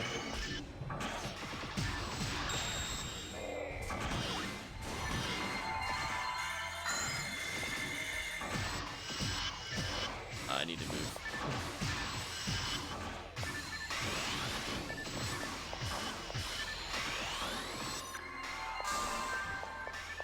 So again, I do like that forces kind of have an advantage here, where I'm able to kind of shoot through the walls and deal with them. Oh, that was the whole soundtrack? Really? Oh. Alright, I thought it was a little longer than that, but... Well, I guess we'll go to the One Piece Warriors soundtrack.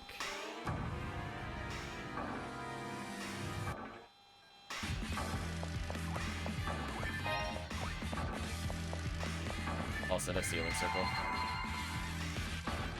That's how you know we're about to be in a serious room. I'm gonna put a Ryuker out there in case we need to come. Oh no.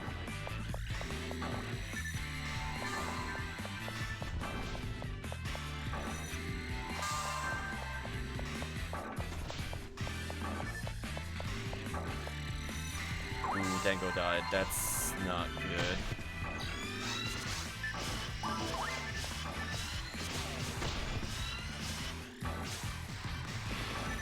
Oh boy, they are gonna be desynced. This is not good.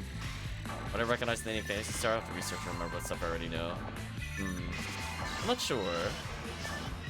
I mean, they had another MMO released somewhat recently. Playing one of the originals.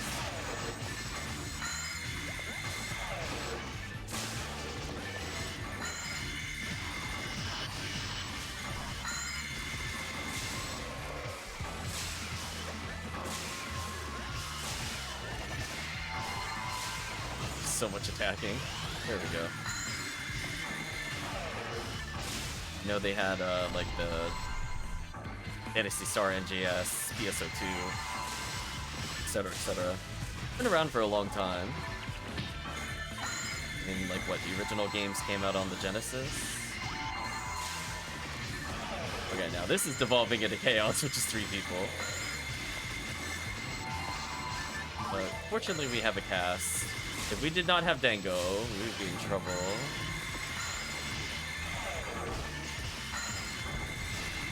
Yuji Naka was one of the creators, and I'm the second fan. Nice. Ooh, I'm in trouble. Yeah, this one looks a little chaotic with just 3 people. Up until this point, I think it was mostly fine, but there are slightly more than 3 threats here. A little scary.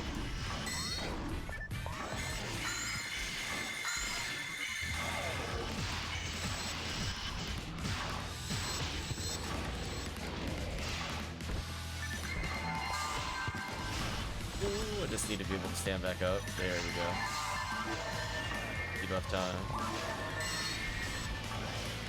Oh, hello. I'm dead. Oh. When I went to Rafoi and I didn't turn far enough, that was my fault. I should have just responded in the same scenario.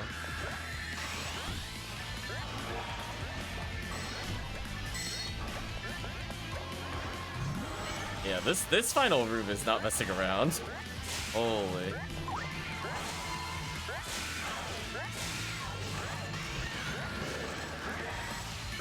Now we've got a little bit of a break.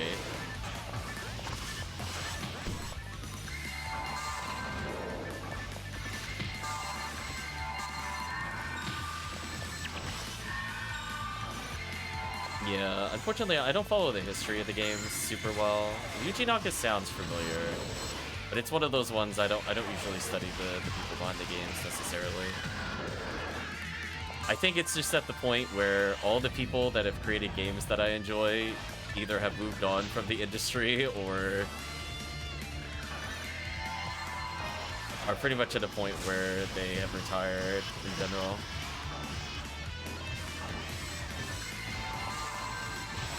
There's very few exceptions to that, sadly.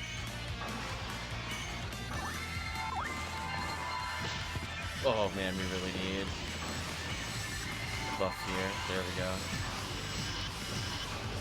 So I follow composers a bit more.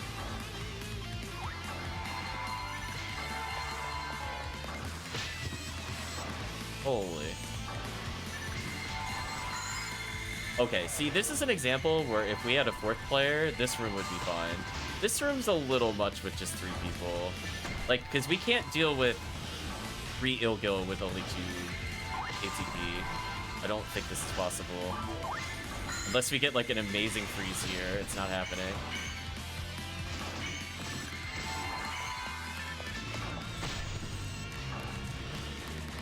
You gotta rest it after Baylin Wonderland because of insider trading. Oh, I didn't know that. Interesting. I mean, I know the disaster that is Baylin Wonderland. That I've heard of. Oh no. Dengo's getting... Well, at least Dengo's gonna get revived. I wasn't sure whether to press anything because the Epsilon was doing an attack. So honestly, I wasn't sure if that would kill me. Yeah, I had a feeling that would potentially kill me.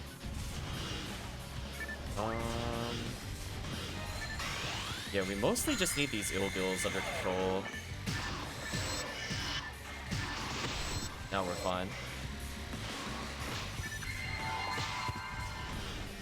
Oh, shit, we just need another ranger or something here. Yeah, this final... So, okay. So if we had to do this quest again, we bail before this room, which is 3 players, because this is too much for 3 players. Like, we just literally can't do anything. There's too many Ilgils. But before this point, I was having a good time. Right now, not so much. Just because when you have, like, 3 primary threats, and they're Ilgils, and they're not locked down, it is terrible. Really? You put an Epsilon here with the miracles? That's rude. That's actually just rude.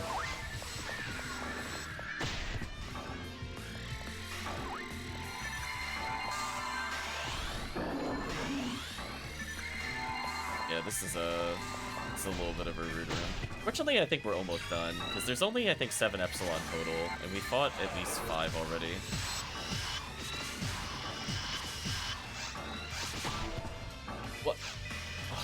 desync. I got punished by desync. That's brutal. Yeah, let me debuff that. This is fine.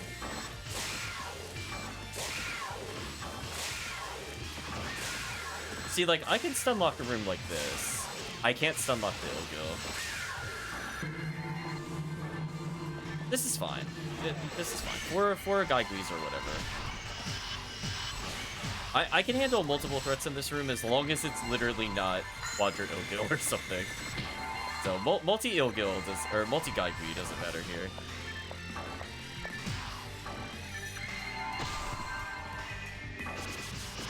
Yeah, I know Chris is a big fan of the Sonic series.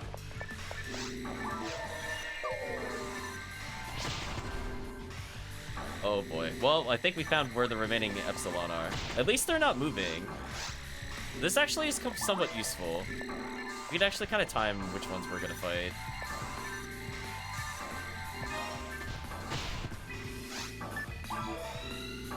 I think he's requested a couple times that we play it at some point on stream. Where are my demons? There we go. So weirdly, in a way, I think this is actually fair. Oh, actually landed the demon there? The boss? Yeah, there we go. Hey, you know what? If they don't move, I'm okay with this gimmick versus the Epsilon. I'm actually okay with this. If they were teleporting or moving around, I would be super upset.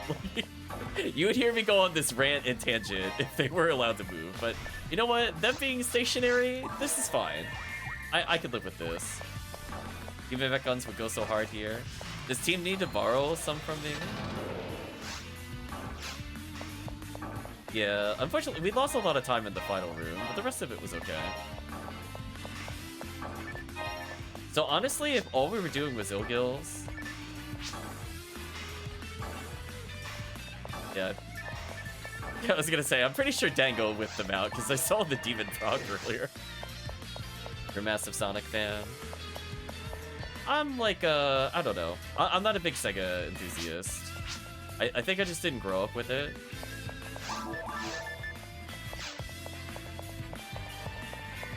But we've checked out some stuff from like the Genesis era. Sonic not so much. I'm not good at platformers. A couple of these away for the future.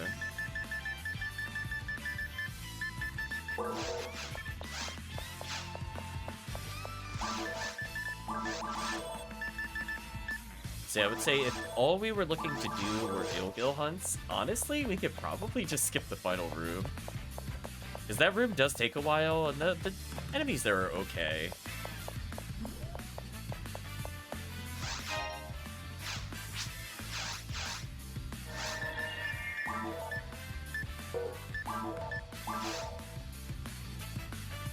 Yeah, like, we might just bail on final room. Like, honestly, chat, like, we don't... Unless you really need the money from the quests, I think if we just do everything but the final room, I think we're okay. For 3-man.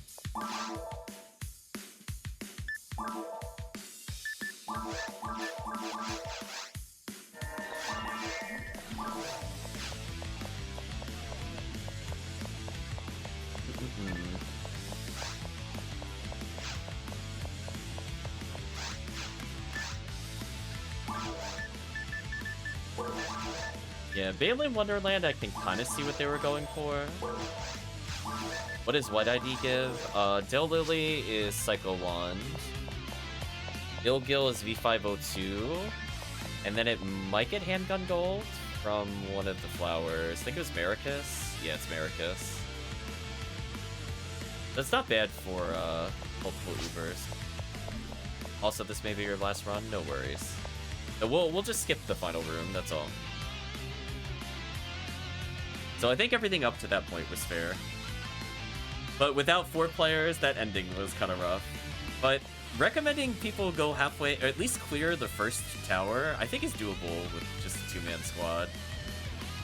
It's definitely easier with 3, and then obviously 4, you just steamroll completely. But yeah, that final room was a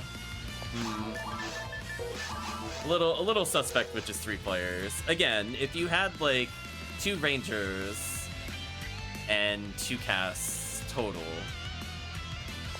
with the 4 supporting. I think the room is fine, but man, oh man, 3 Ilgil and like Americus or whatever fighting us at the same time is really rough to deal with.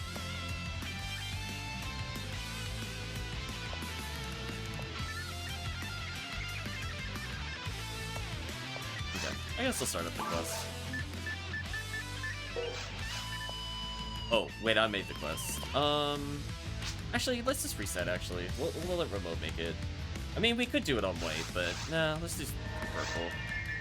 I thought about it, but I'm like, it's fine.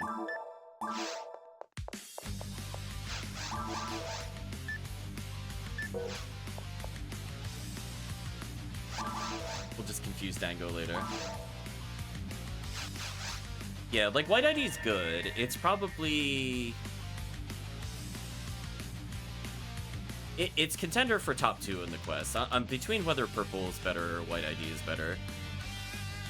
It definitely takes advantage of the Del Lilies, but Maricuses aren't as high in number as some of the other enemies.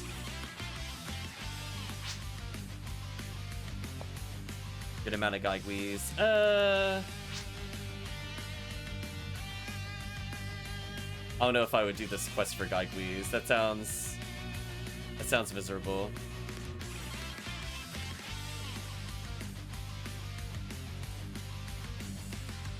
Although, now that I'm looking at it... Actually, that is sad. That is sad. It is actually in the top 3 quests for Gaigwees. Man, why are episode 2 quests so bad? It's like, wait a minute. How is this on the recommendation list, chat? How? Like, there's Phantasmal World 4 resets, right? But, like, in terms of, like, categories... Oh, no. Yeah, if you eliminate all the single-player ones... It's in the top 3. That's wild. That's actually wild to me that this is a top 3 for Gaigwee. Just, like, not... Like, I would be like, oh, you only fight 11 Gaigwees in the whole entire first tower. Why would this be anywhere in the top 5 for Gaigwee? I'm like, oh, wait. Vanilla quests are terrible at PSO. Never mind. It makes sense now. Yeah, like Knights of Coral or like Phantasmal 4 are definitely better for Gaigwees. Or what is it, a Military Strikes Back? All of those I think I would prefer for Gaigwee over this. But technically this does enter the RVR, so I don't know.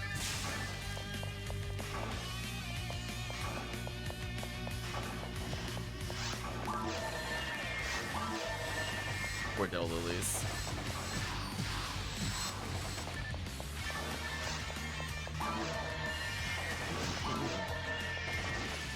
It's kind of like night and day. The second tower is definitely like the hard mode version of the first tower.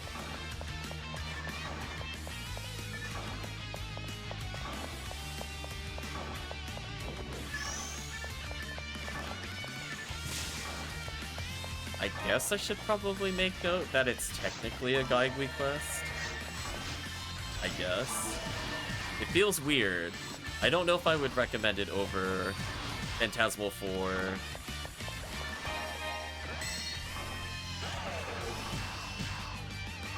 Or honestly most of the other quests, but I guess technically if it's an RBR, it's worth mentioning. Technically. It's a shame Sky ID doesn't get more from like Del Beaters or something. Do you know what I mean? Like, it doesn't have to get like B502, but it would have been nice if they could have gone for like more Ubers.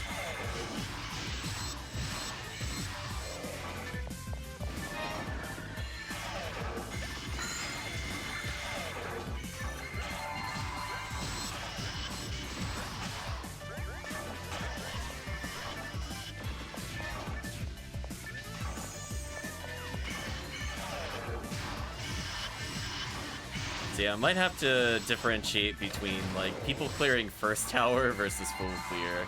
I definitely feel like it's a very different difficulty. Comparing just the first tower to the second tower. It's worth noting.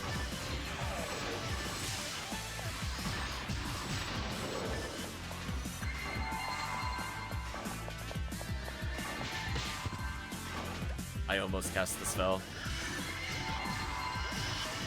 That is the downside of not getting in the room first. It is harder to interrupt that. I did remember it was there, but I think my hand went up to cast, but it went, nope. It did not.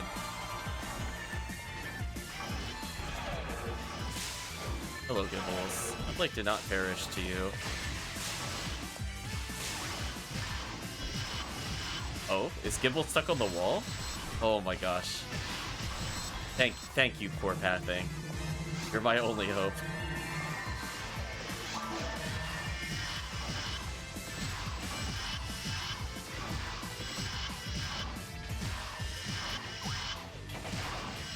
Oof. Good thing like every demon's there. That was kind of painful.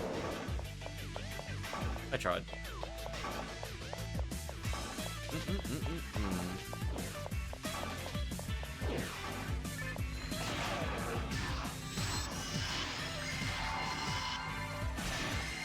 Go ahead and heal. Honestly, I definitely want to see you in 4-player. I think Dango would have a lot of fun with Dark Flow here. If we just had like one, like, if our 4th player was like a Rockcast, and then Dango could just Dark Flow everything, I think he would have a lot of fun here. Because honestly, there's not that many targets. It's one of the few times where I could go like almost every room and probably be fine with having Dark Flow. Which also feels to be like a weird statement to say in episode 2. But until, honestly, we get to the trap room, where the lasers take up most of the area, I could honestly see you just swinging Dark Flow this entire quest. Up until, like, maybe the final room here. Yeah, like, what is that enemy gonna do against Dark Flow? Nothing.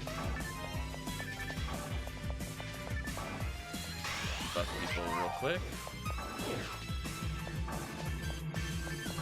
Yeah, here's where it would be a little dicey, because Gaigui's coming down uncontrolled. Might tag you with the Confuse.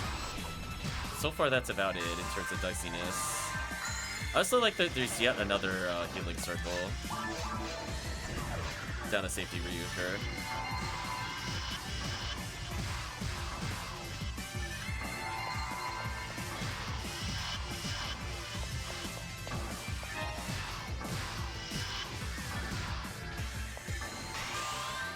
I should probably note down somewhere that the run contains multiple healing circles, but I don't know.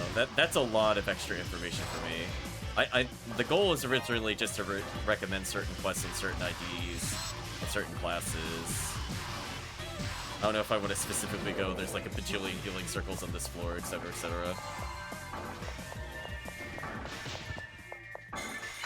In my defense, I was not in the front. Get out of here, Del Beater.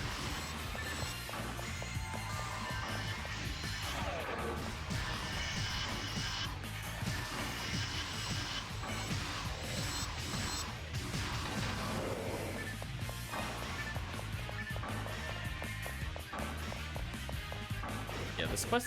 So, I guess the question is, like, if they have this kind of quest that takes, like, 20-30 minutes, I wonder why they decided not to put some of the Berserk Baton quests or the Lost Spirit Striker quests in. Because this quest is on the long side for sure. Like even if we had 4 people, I don't think we'd finish under 25 minutes. At least not consistently. It's pretty long for a quest.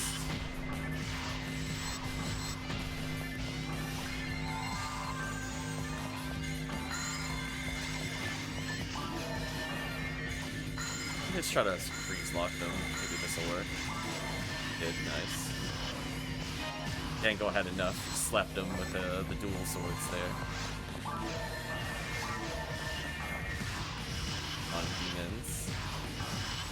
Yeah, there we go. Oh, what a great demon. Get out of here.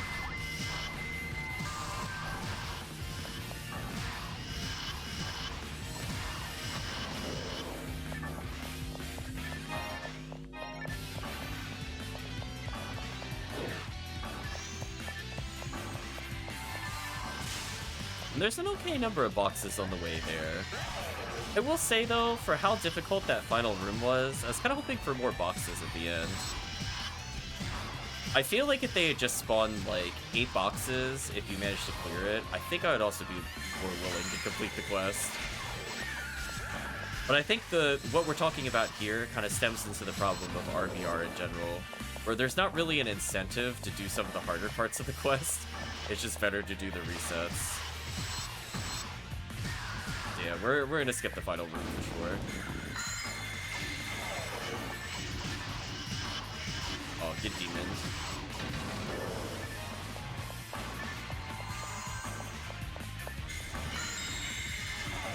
Where'd that go?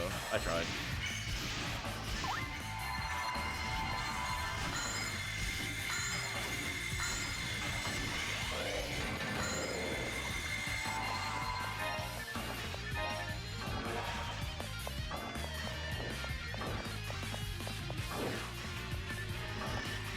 Yeah, like, and funny enough, I think this is one of the few quests that has an Epsilon gimmick that actually feels balanced, where they have 4 different Epsilon elements, but they're all stationary.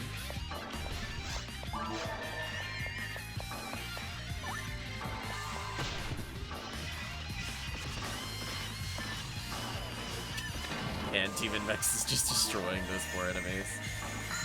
Okay, I know not to stand in the corner, because that's how I died to Deloli last time, and Gibbles.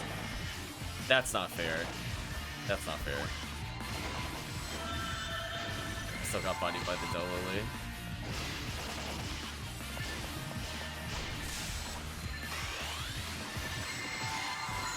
Damn you, Lekka players. Betrayed again.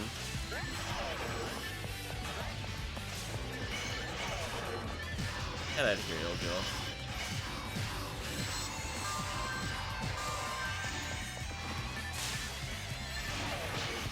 Ooh, I got insta-killed there. That's unfortunate. What's my EDK, by the way? Oh, it's 42? Wow, and I'm still dying that often? Unfortunate. Oh, I'm super dead. Oh, Dango tried to walk up and melee a miracle? That's insanity. I was like, oh man, rip us. Like, that is a very optimistic distance that you have to clear. Rip me. Get rid of these. Get out of here, miracles. Don't you spawn camp me with Negan. Get out of here. I saw him place the Negan where I was rising up.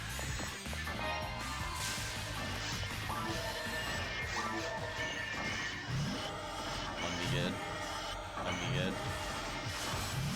Wow, okay. Or not, apparently. Thanks, Megan. Appreciate you.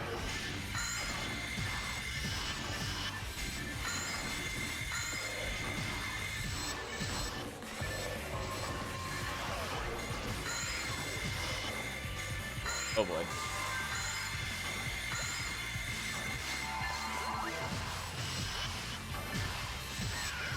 Like how the creature is that huge and the game is like, nah, you're not gonna auto target on him. Listen.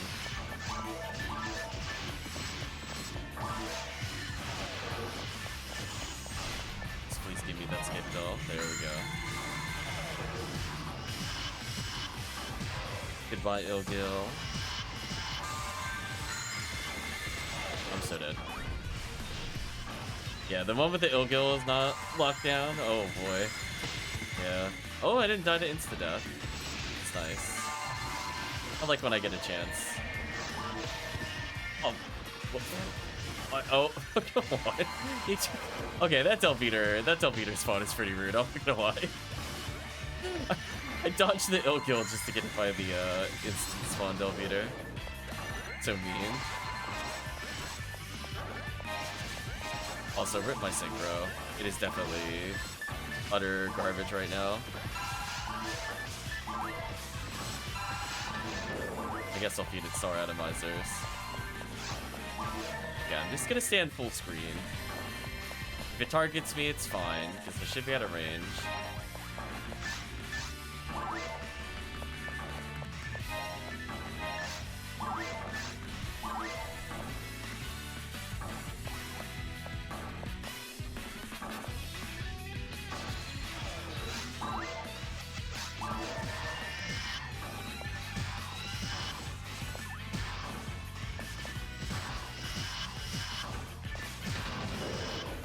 done? Yeah, like the first half of the quest is only like 12 minutes. The other one took like 20, just because of that final room. Yeah, as long as we don't do the final room, we should be fine.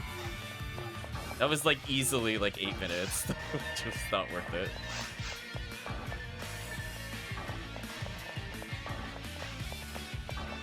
You know, I'm listening to this song, and I feel like this would be in a Sonic game.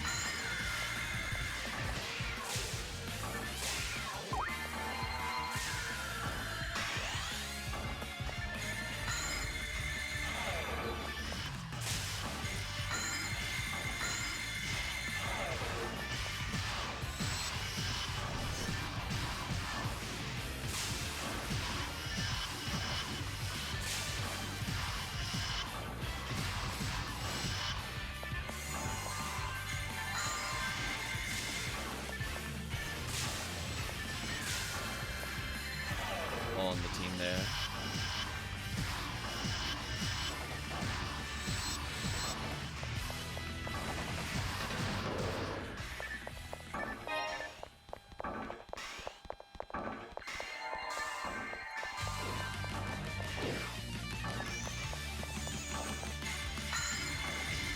Damn, I got that instant freeze to get off me.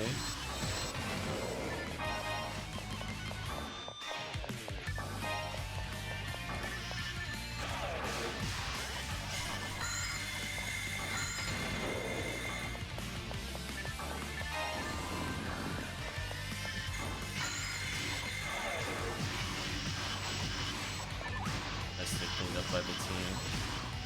I'm also surprised none of us have seen the Sigh of the God. Given that we've killed a pretty high number of Del Beaters, honestly.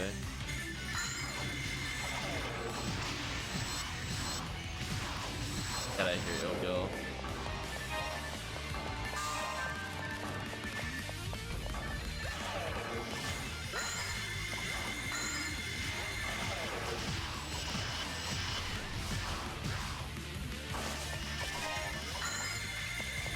Again, I'm listening to this and I'm like, yeah, this feels very much more like a Sega theme than a Dynasty Warriors theme. I don't know if the word I want to coin the phrase. I'll call it upbeat rock.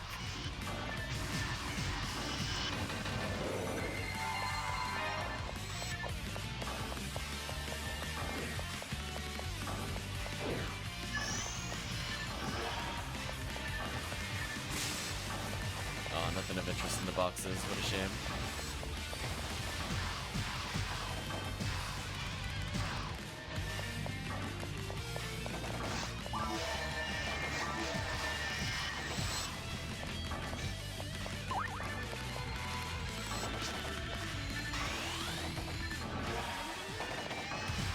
I love the spinner going in there.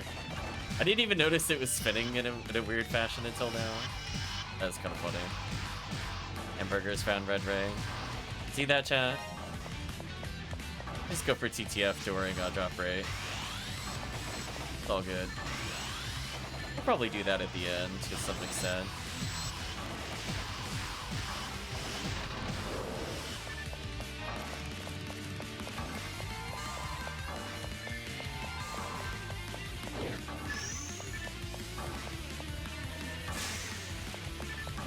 Oh, right, the Del Lily. Ooh, it's starting with the Dark Epsilon. That's not good. That's not the one I want to see. Fire is fine. Ice is scary. Thunder is whatever. Dark is the worst with the hit, for sure. I'm gonna say good luck, team. Good kill. Good kill. Dark Roomba, it feels like it. It's definitely gonna sweep us out of here. That's not fair. I wasn't the first in the room. I couldn't do anything.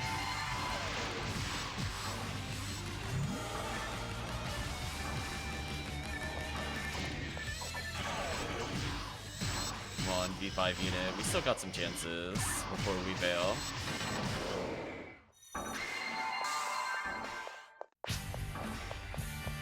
Darkma, oh no.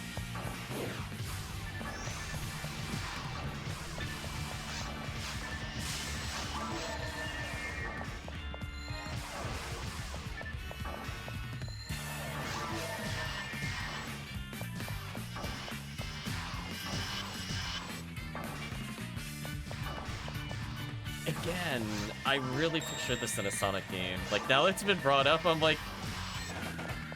I feel this would be like an alternate, like, casino night theme.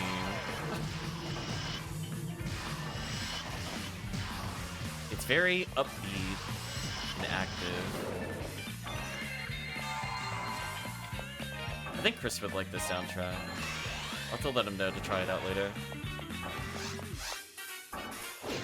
Oh, that's funny, you can't teleport while on the item menu. I forgot that was the thing. We've used that a little bit in challenge mode.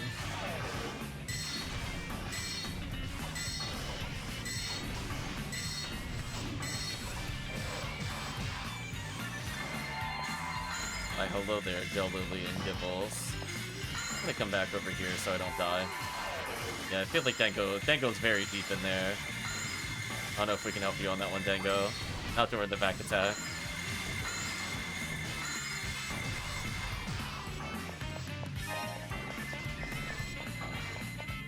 And now we can reach Dango. Yeah, traps with the Del Lilies are definitely very spooky. Party wipe real quick there.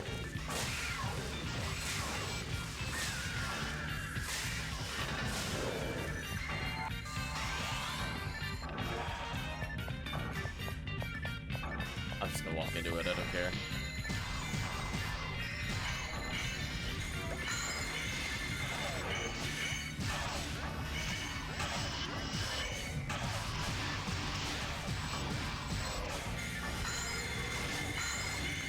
Nice, frozen through the wall.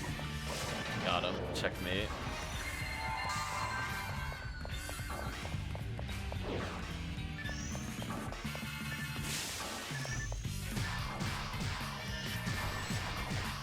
Those can never have items, which is a little disappointing.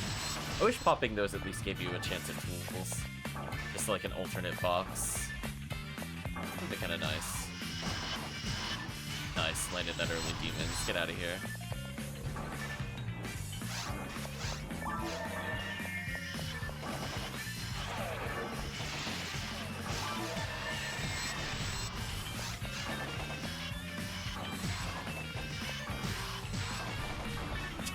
His shadow was the entire room for a moment.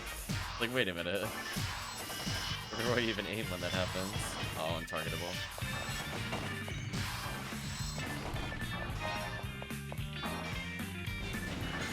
Oh!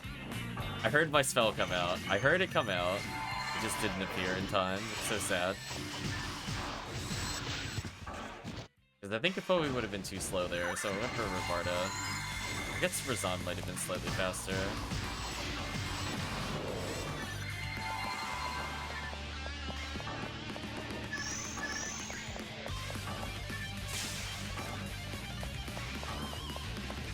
Huh. Why they didn't have anything in that little alcove. Oh boy.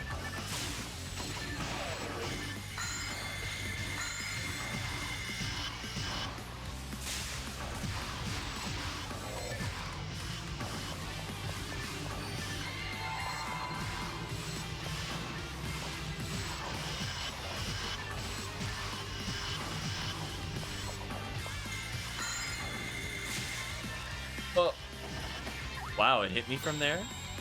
I thought for sure I was at a range. Holy. That's unlucky. I must have been at like near max distance.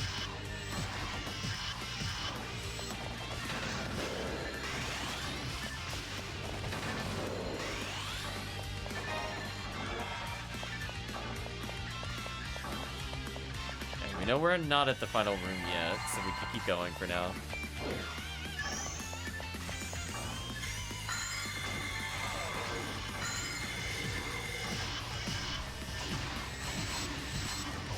Nicely done.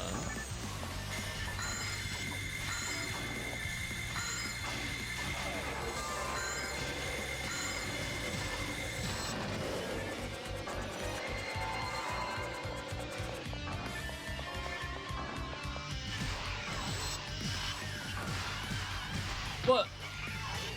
Where was my stun lock? Game, please. I got cheated on that one. I guess specials don't stun lock if they whip. Because we know it works like that on the seabed Morphos, but I guess these enemies care. Kind of mind in the future. I've never liked their super armor. It's a mechanic I'm still not used to, where you will hit them, and it's like, nah, they started up an animation. They're just gonna deny you. Unfortunate.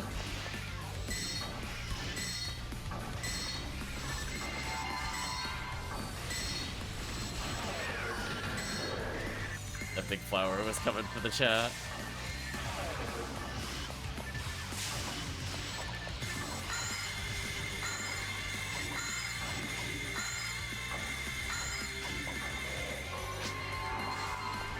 Saw my whole life flash before my eyes. It was something for sure. Dango. Oh no. Ah! Oh. Got scared by cloth fluttering in my face. I gotta go deal with that in a moment. I don't know where it came from. But let me tell you, you do not want to see that for many reasons. Fortunately, we're in a quest where if I don't do something, I'm just gonna die constantly.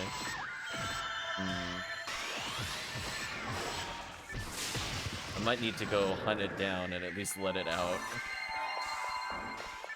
Okay, is this the final room? It might be. Given where this is, I feel like this has to be the final area. Yeah. We'll do a little sneak peek. It has to be, yeah, because they put a warp there. I instantly just took that warp. I was like, bye. I wanted nothing to deal with that. Let me go see if I can deal with that moth. Give me 1 moment. I would like it not fluttering in my face as I'm trying to play games. Oh, it sounds like the soundtrack paused. Let's put the soundtrack on. I'm gonna take a small break to go figure out where it went.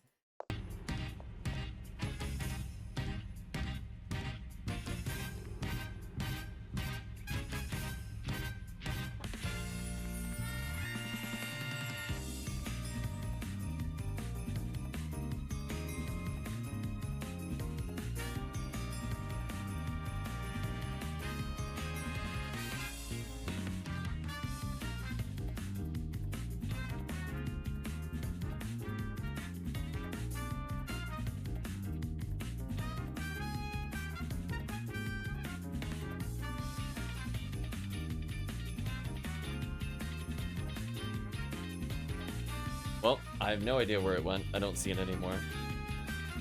But I do need to find it eventually. I was just making sure it didn't have access to suits and stuff like that. All those doors are still closed.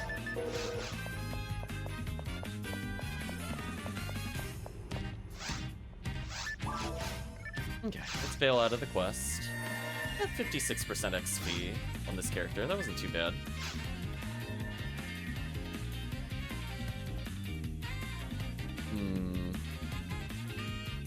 What do we do with just 2 people?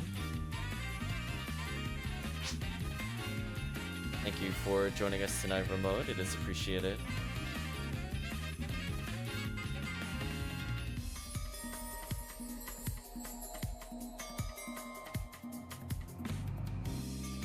So yeah, based off the number of people we have, let's see.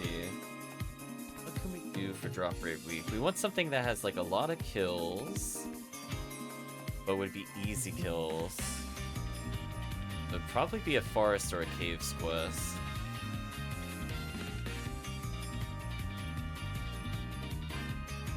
Our setup would make more sense with 3 people for Phantasmal World 2. Anything in particular you were looking for, Dango, as I scroll through my list of things to consider? Don't really want to do Penumbral Search 2. Did a lot of that during the previous event. I mean, it does have a high number of enemies, but I don't know if I want to go that far with it.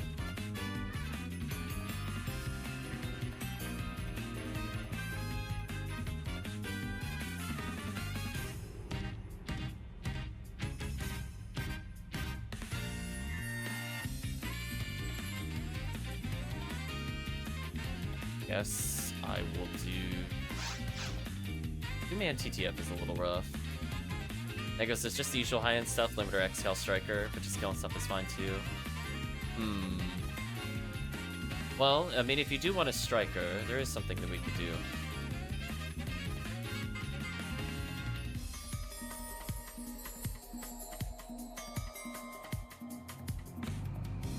This character that has what I need.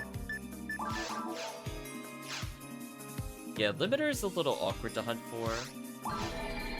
There's not really like a good non-event quest to do it in. It's one of those ones where Christmas Fiasco 4 is amazing for it, and we'll do potentially a lot of Viridian then.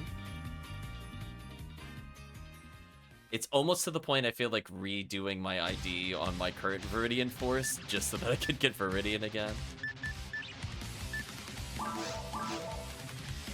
Maybe some red ID, casual episode 4, I guess. That should be fine.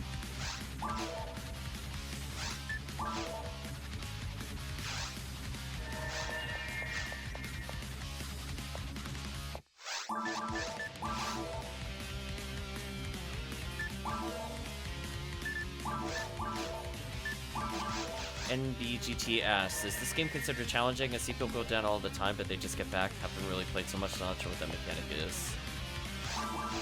By down, do you mean like they die and then get auto-revived? Or you just mean knock down and stand up? I mean, most of the time if you're playing in a group, it's either Escape Dolls or Moon Atomizers. This game is not meant to be, like, super hard. There are definitely quests that are difficult to complete. But a majority, like, 90 to 95% of the quests, you don't need to be, like, optimally geared, quote-unquote, and you'll do fine. There are exceptions to the rule, but they're pretty few.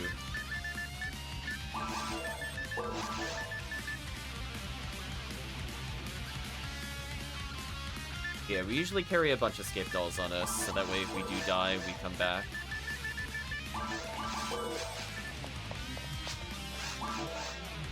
Since you're talking about me, I'm just Garbo. Oh, poor Dango.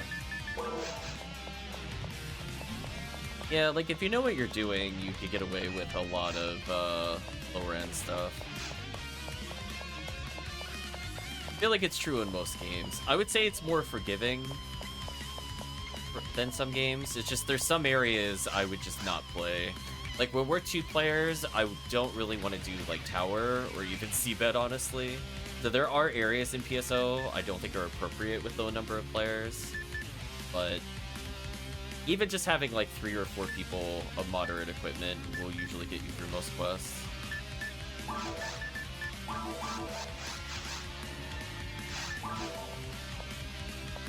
Let us know if you have any questions, MBGT. It just wrapped up XP Week. Hopefully if you were playing then, you got some levels out of it.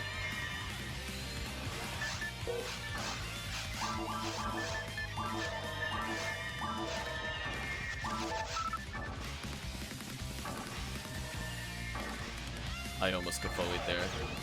I want you to know, chat, the urge to Gafoi while holding the magical piece is so high. Just like, must resist the urge to not scare the Rappies. I want what they need, or what they drop. Okay, now I can go back to spamming. Yeah, I would say, like, your life as a character like a ranger is so much easier than playing as a hunter. Hunter is the hardest class, I think, to master. Just because it requires you to have so much positional knowledge over the other classes. Force has a lot of, like, inherent mechanics with their abilities, but they also don't need as much gear-wise. Like, if you quote-unquote roll bad on an item, it doesn't really matter for forces for the most part, whereas that could be make or break for hunters and rangers. So to gear them up does not cost as much overall, even if they do have a lot of general items that are useful to them. Yeah, whereas Dango will be swapping between, like, Big Sword, Multi-Sword, Charge Vulcans. I'm like, listen. All I need is Cycle 1.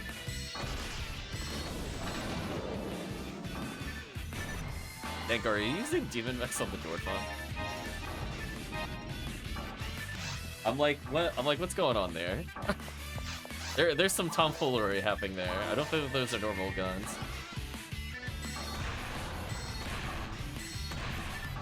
Do you want a charged Vulcan? They should be appearing in the shop for you now, by the way.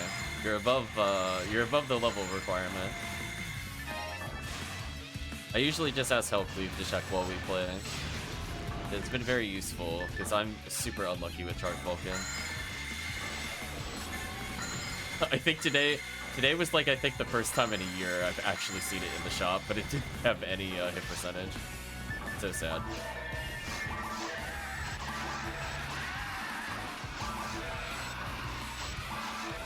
So, like, I'll give an example. So, like, as a force, I'm thinking about multiple waves ahead of time. So I'm stacking Gafoi here. I've seen 2 no-hit. You'll get there eventually, Dango. If you're doing self-bound only, it will take a long time, but you'll get there. So, like, I know the next wave after this is Dwarfon, so I know that positionally, as a force, I probably want to be closer to the entrance here, and not anywhere else. So if I see that people are over there, I'll tell them to come over here. Otherwise, they'll mess me up. Speaking of which... Rip.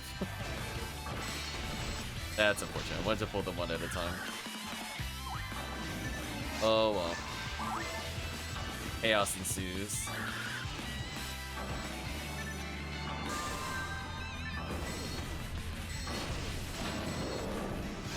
But generally speaking, on these kinds of quests, forces are thinking about multiple waves ahead of time for elemental castings. Hunters need to think about where they specifically need to stand. So where I need to know generally what the next enemies are, as a hunter, I need to know like almost exactly where they're standing.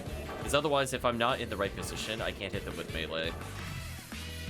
And that could cause a big time loss, or it could cause your party to get party wiped, depending on what enemy it is that's uncontrolled. So hunters are thinking about, like, what things am I going to freeze trap next? You know, where do I need to stand to do the most damage? Things of that nature. Rangers are like, oh, there's a bunch of enemies, I'm gonna shoot them. There's, like, I'm gonna call out all the Ranger players. They are really not that hard to play, I'm sorry. It just, a lot of the time it's gonna be, you're either doing your single target gun or your big shotgun, and there's not usually a lot of weapon swapping. Hunters have a lot more weapons to swap between, because they don't have like a best answer for every single room. So it could be Disca, it could be charged Vulcans, it could be a whole bunch of things. But for Rangers, not usually. Once they have like a really good shotgun, honestly, and Heaven Striker, they're pretty sad. You could get away with doing every quest with just those 2 items, honestly. Maybe Excal if you're doing boss or something.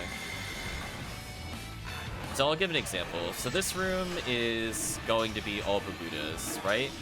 But the wave after this is going to be weak to fire. I'll read remote comment in a moment. So I actually want to stack fire, even though this is not their weakness, because I believe Dango will kill these enemies for me. Oh, Dango trolling. There we go. So if I have a Gafoi stack here, the Satellite Lizards die. And so because the next wave is also Satellite Lizards, they also automatically die. So as a force, I can save a lot of time by fighting the things in the future. I always like to joke I'm fighting ghosts. It's like, I'm just waiting for the next wave, because I know that's where I can do damage. I'm not going to bother fighting the current wave. Remote says, my fingers hurt real bad after switching back and forth between Heaven Striker and Frozen Shooter. At least Tower you have to Frozen Shooter. Tower requires you to occasionally care. But honestly, if you have like Striker unit, Heaven Striker, I'm like, you're not swapping weapons, don't lie to me. Like most people don't. You got one gun that solves the run kind of deal. But hey, there's nothing wrong with that. I mean, sometimes you just need something simple. Simple and effective is okay. Not everybody wants to swap out, like, your shield unit or memorize all enemy weaknesses or stuff like that. Sometimes they're just like big gun go boom, chat. Listen. Don't overcomplicate it. I need to keep up here. Keep up here as well. I would like a Cannon Rouge from these at some point, but I doubt I'll get one. I'm so sad that guy hit me.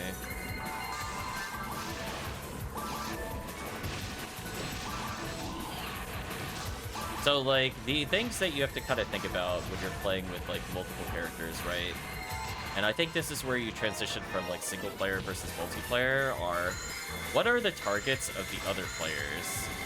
So, like, by playing the other classes, you kind of understand what their strengths and weaknesses are.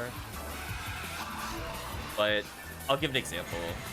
Like, the thing that Dango will kill is the Astart here. Anything that looks like a mini-boss is something I probably can't kill efficiently. However, it does help to know if something has fire weakness or not, because from my standpoint, I'm also really good at killing things that are weak to fire. Like, Dango doesn't even have to fight these lizards, but he'll shoot the bird. So he'll, like, recognize either intuitively or from experience that I will take care of everything that is weak to fire. He will not have to waste his time. So if he's seen me play this quest before, he knows I'm going to be using Gofoe, like, 80% of the time. There's a couple times I got to clean it up, and I'll switch spells. Oh, speaking of which. And we'll have to group up in ways to protect ourselves. I'll eat some dye fluids. I don't like that the dye fluids at the bottom of my menu like that. I've got to sort it later. So here's an example of, like, positional knowledge is useful. So, like, we know Gorfons are going to charge here. So if we all gather to the side, we minimize what they can do here.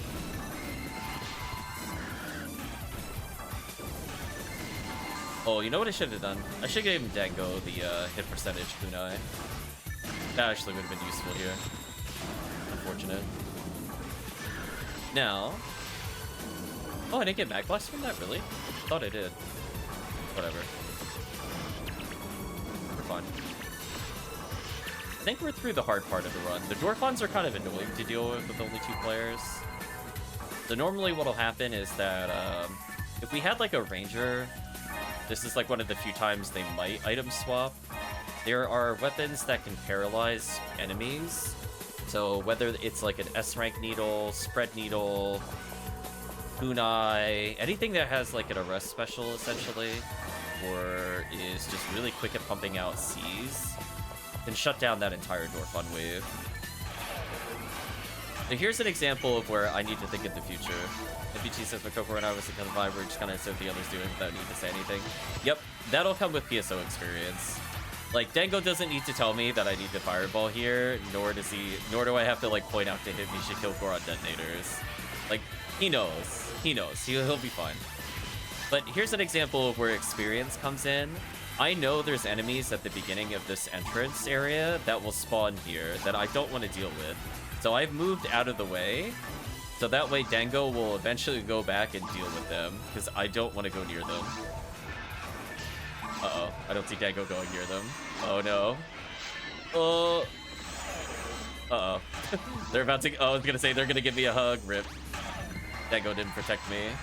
The sadness. Alright, well now we're uncontrolled. There we go. Well, anyway, let's try this again.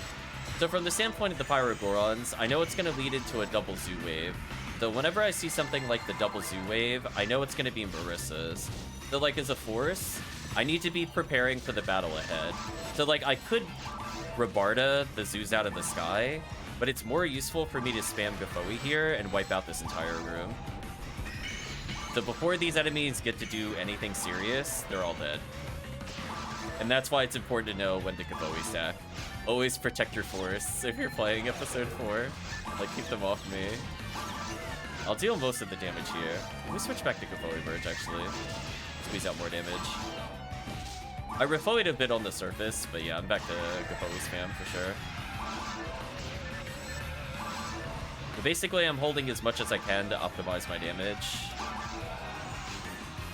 Then what I could do here is help out the teammates by using Zalor on... Oh wow, that was an amazing freeze. Get out of here.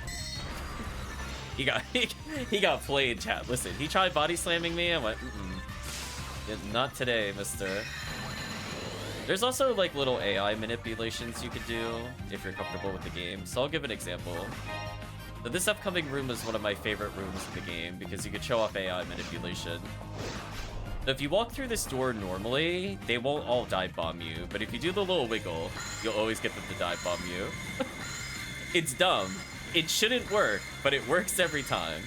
And similarly, if you're a force, you know from a position standpoint, if you get exactly in the middle of the room, you can debuff the Goron detonators that are going to spawn in the upper right and bottom left. So, like, what Dango will eventually do is, once it's down to, like, one Goron detonator, he's going to hang out near the red door. And the reason he would want to hang out near the red door is that's where the next set of Goron detonators are. So, once we're basically done with these... Oh, I might die here. Well, that was scary. Once we're done with these, I could kill all the Marissas that are going to spawn in the middle of the room. And then Dango will be in a very good position to freeze the entire wave of Pyrogorons. Oh. Unfortunately, I got hit in front of him. That's not great. Okay, didn't get punished though. That could have been worse. But Dango's in a good position now as a hunter. He gets an instant freeze. So, like, by him being in a good position there, the run gets a lot easier. Now, granted, it is still really hard to control this many enemies with just 2 players, but that's where, like, experience comes in. So, like, Dango could basically just stay there for the rest of the run, honestly, because, like, what's gonna come up next? A ring of Rappies and a zoo? He doesn't need to move for that.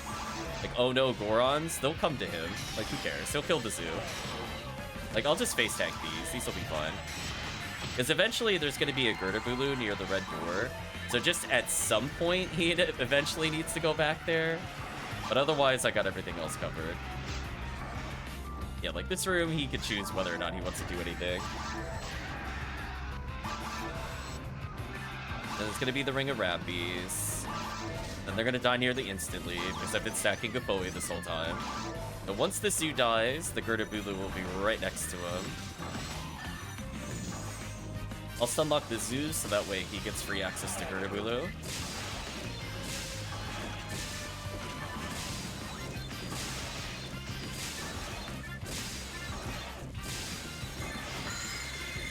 I'm gonna switch over to Robardic here now that the zoos are closer. And I'll basically stunlock for Dango here. So there's a lot of things that you could do. Like, obviously, if you have, like, voice communication, you could kind of tell strategies. So you'll eventually just kind of learn by doing certain runs or maybe by watching other people. There are some really good strategies in order to kind of deal with them. So let's take this next room, for example. There's going to be a wall of satellite lizards that are walking towards you. And inexperienced players would just go and melee these. I actually don't want to do that. I'm going to go ahead and go into the middle of the room. So what'll happen is that the far end of this room, like, see the wall I'm facing? There's going to be 3 sets of Goron detonators. So I really hope Dango goes over there, or I'm going to be very sad. I think I'm about to be very sad. Rip Dango. Yeah, okay, well... Fair enough. I should have said that before going in there. The 3 Goron detonators could be frozen if somebody knows that they're going to spawn there. But it is what it is. We next have 2 zoos that are near the red door. But then after that, they are a small ring of Pyrogorons and a Goron detonator near where I'm standing. So once these 2 zoos are done, I need to make sure I'm close enough that I can cast Zalor. So me having done this quest like a million times, I know kind of where to stand for the most part. I'm off by like literal steps sometimes, even if I'm not playing it consistently. So like there, he's in a good position, But I know the next wave is something I need to Gapoi. So it'll be, I think, Satellite Lizards into Marissas, into double Goron Detonator, into Gertabulu. So because I've done this quest so many times, I already know, like, whether or not I should Gapoi stack. So I know, for example, I should keep Gapoi stacking here. So even though Gapoi technically kills faster as a fire spell, because I know that there's a Marissa wave coming up, I could do this. But if I want to clean them up, I could switch over to Gapoi now, because it doesn't matter. Like, I could do a little more Gapoi here if I wanted to, I guess. But I don't need to Gapoi stack. I'm going to switch to second one, actually. Yeah, let's switch to this. Yeah, I don't think I need to worry about stacking for the rest of the room. I want to make sure that my Razan is strong here, so let me debuff. Let's switch into Psycho Wand just to do more damage with this spell, although I think I'm dead here. That was close.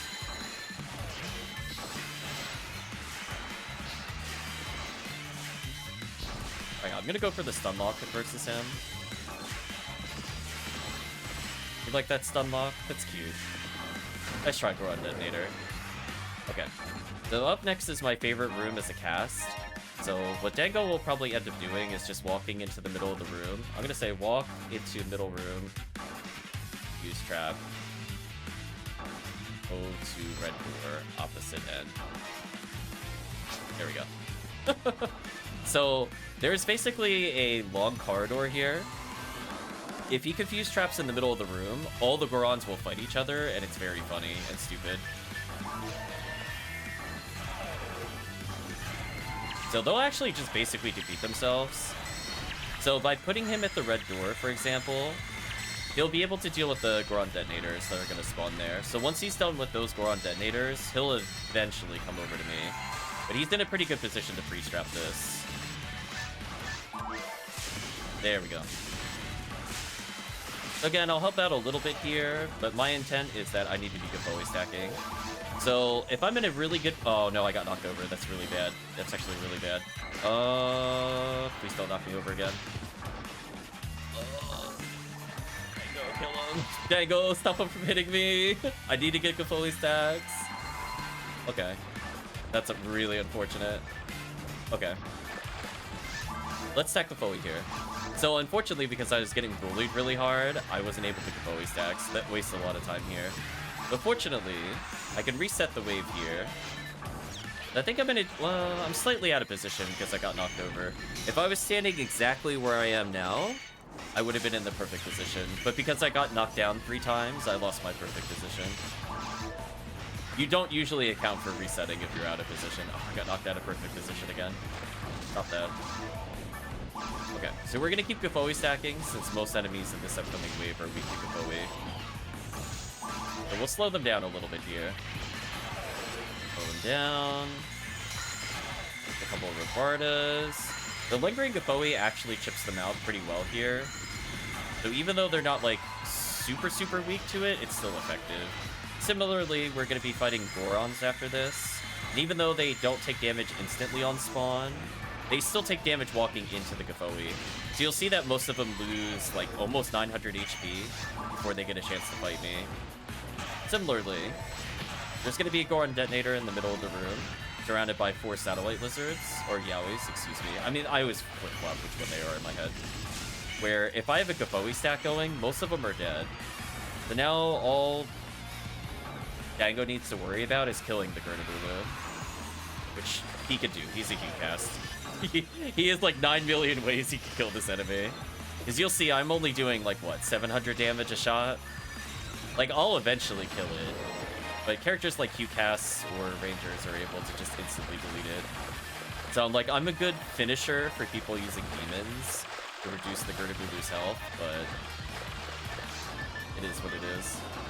Also, I really need to sort my inventory. My inventory is such a mess right now. It's actually really bothering me. I'm gonna move the Psycho Wand at the bottom due to a bug. Do something like this. Yeah, that's good enough.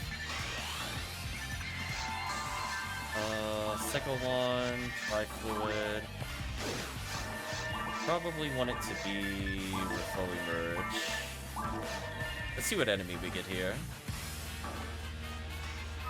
Okay, we got the normal boss. I think normal boss is weak to Foe for first phase spinners. This one I don't remember as much.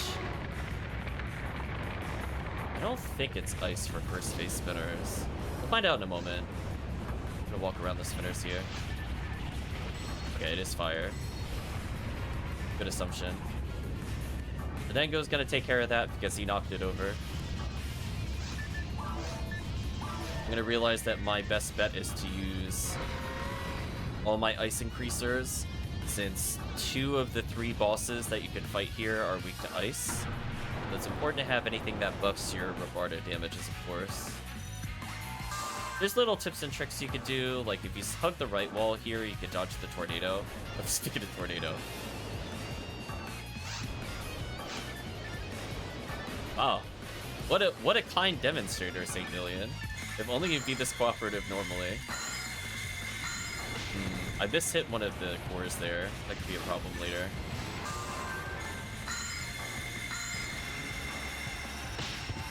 Oh, I timed the rest is slightly wrong. Just slightly too early. What a shame.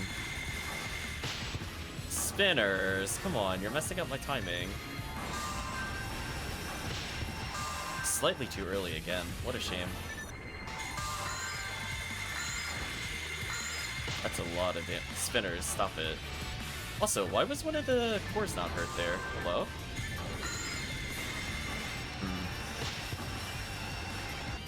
Am I not centered with the boss? I don't understand. I should have been able to perfectly hit them. Alright, what we're gonna do... I'm gonna go fix this. So, if for whatever reason the cores get out of sync, I can actually use Mag Blast here to fix it.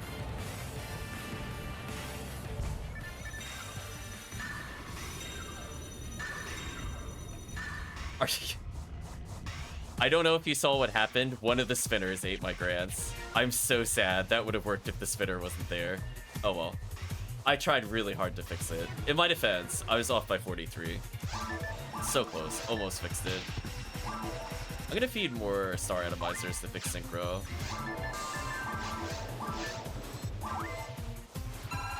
Anyway, I'm gonna wait over here and then go kill the boss. So I lose like 8 or 9 seconds. It's not the end of the world. Just as long as it doesn't go in the side corridor, it's fine. So normally it's supposed to go here if you kill it perfectly. But as I said before, I got like weirdly off-center with Rabarda. I'm not sure how that happened, because you can literally see the center of the boss, but for some reason I wasn't hitting the back left core. Maybe I have to go slightly off-center. Whatever. Chamberlain's much easier to hit because you use a different spell. I think I'm just used to Razond. Razond is a lot more lenient than Rabarda. It wasn't a bad clear time. 150 XP a second is really good. Not quite like towards the future resets, but still pretty solid.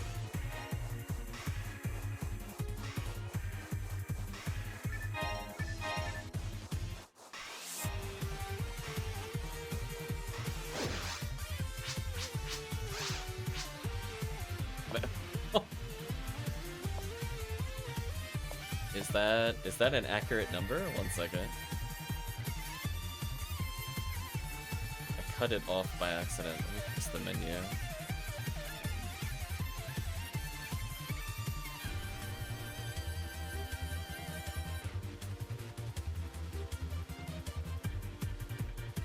Oh, weird. Why does it cut it off like that?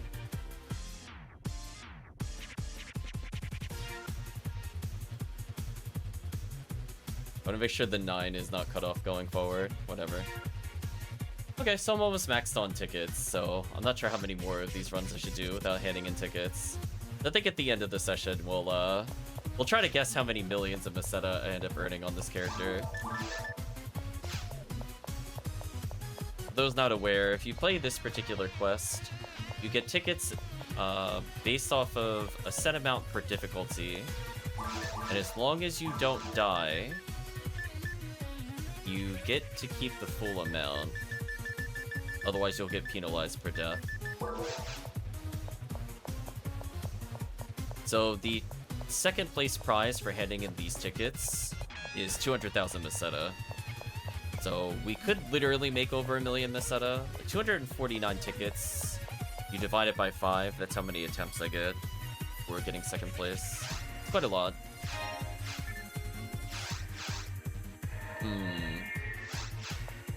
I guess it's just a me and Dango kind of night, sadly.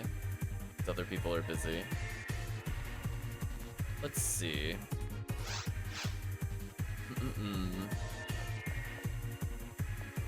What would make sense to do?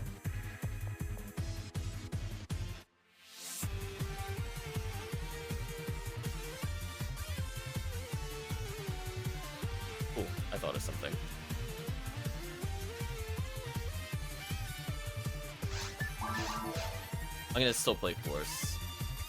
We'll eventually go into TTF, but I figured we could get at least one more run of some sort. So we'll do more episode 1. So that way we could say we did episode 2, episode 1, episode 4. I think that's fair.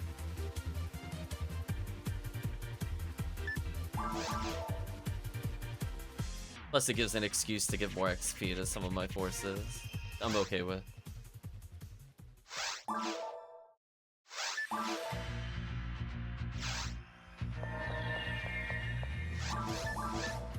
When did he get MA4 tickets? Maybe. It's like, why only 3? Must have been doing lower difficulty or something. So yeah, let's see if we can get a high number of kill quests out of the way. Something that benefits the Force very heavily. And the Hunter's okay with just mowing things down with Diska. Then we'll try to get some TTF, or at least TTF adjacent quests out of the way.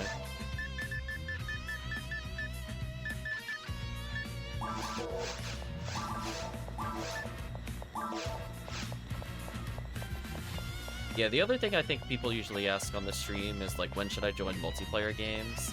Honestly, whenever. Because I feel like if you want to kind of make it more of your main game, you're probably just going to have more fun playing with other people versus playing solo. It's not true for everybody, but it's true for like a very big majority. Put it that way.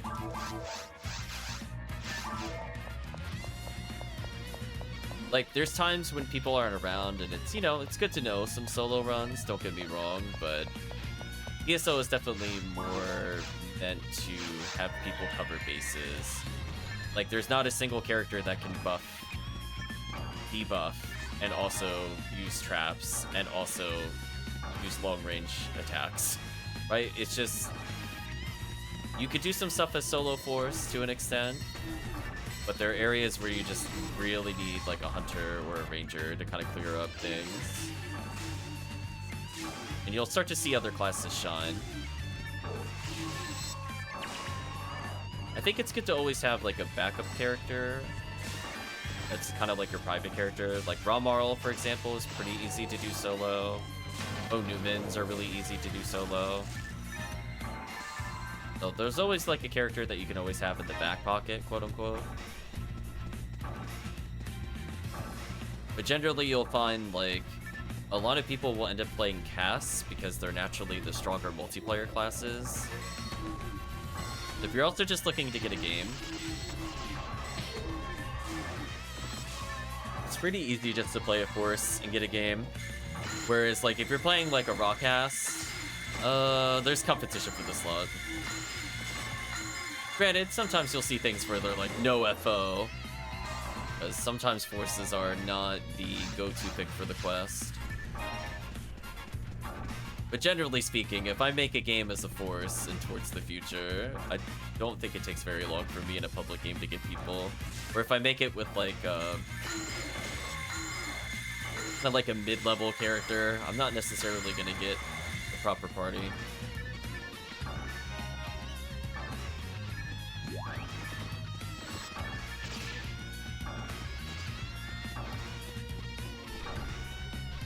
Let Danko deal with that Rappy. Seals. Like, wait a minute. No. I need 3 seals for later. No. We can do more damage. There we go.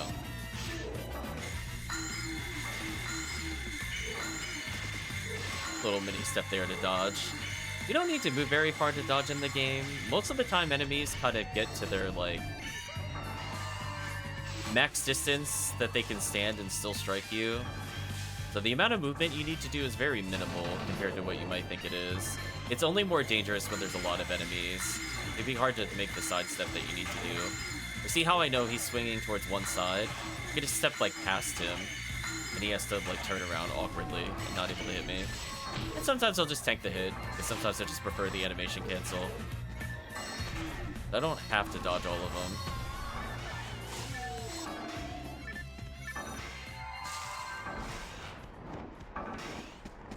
Hopefully that red handgun has some good stats. It's actually a pretty good gun for Q-cast versus Volt Up, if it is machine percentage. Which is also why I think it's a shame that it's not in mines, for the equivalency thereof. That's kind of a big oversight, honestly, of the placement of the gun.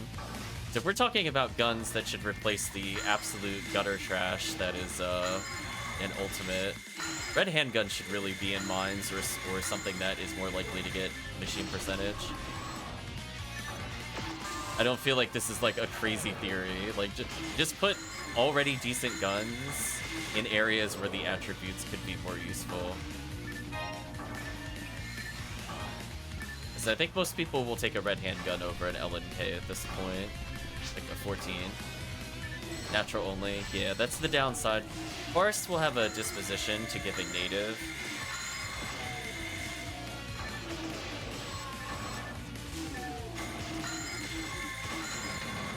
So getting machine could be kind of difficult.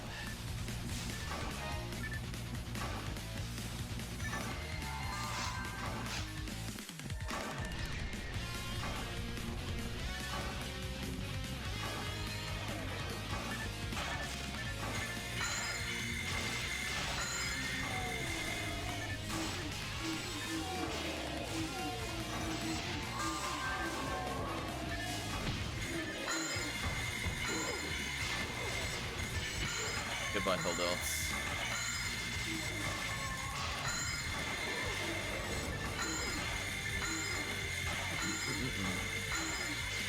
I love Roberta.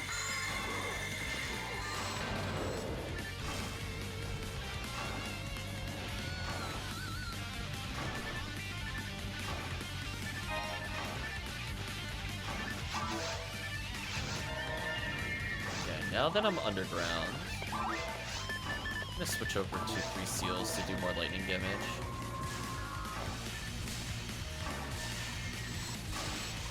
There are a shocking number of things that take lightning damage, pun partially intended. So I can honestly just kill them with almost only lightning. Sadly though, lilies are immune to it in multiplayer. Single player though, that just absolutely wrecks them. So I think lightning and fire are my preferred ailments down here. I'd really prefer not to use Robarda here if I can avoid it.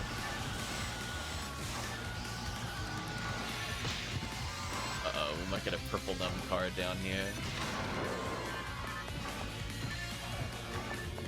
Speaking of ice, I love that every enemy that spawned here is weak to ice. What a troll. Whatever. We'll deal with them, I guess.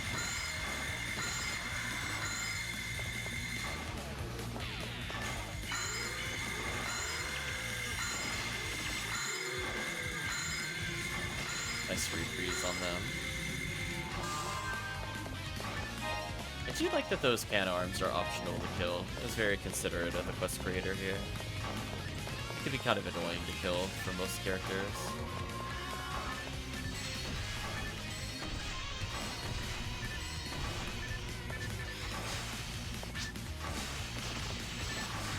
Already hit charge Vulcan? Nice. Look at that. Dango's gearing up on the fly. There you go, Dango. We do tower, we do endgame areas, just do caves. Apparently just get charge Vulcans for no reason. Thanks, Purple ID.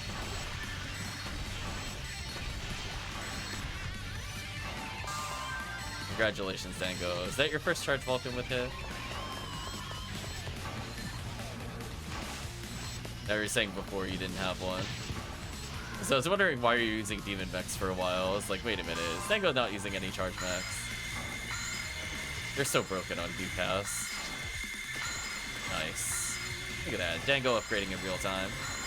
Dango got a 30 hit charge Vulcan. Because he's doing a lot of self-bound on his current character. They just picked that up randomly in caves. Because of course. Of course you would go to caves for charge Vulcans. Not towers, surely. Not the thing that should roll better items. That would just make too much sense.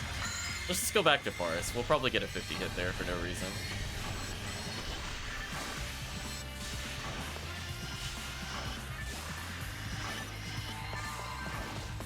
There you go, Dango. moving up in the world.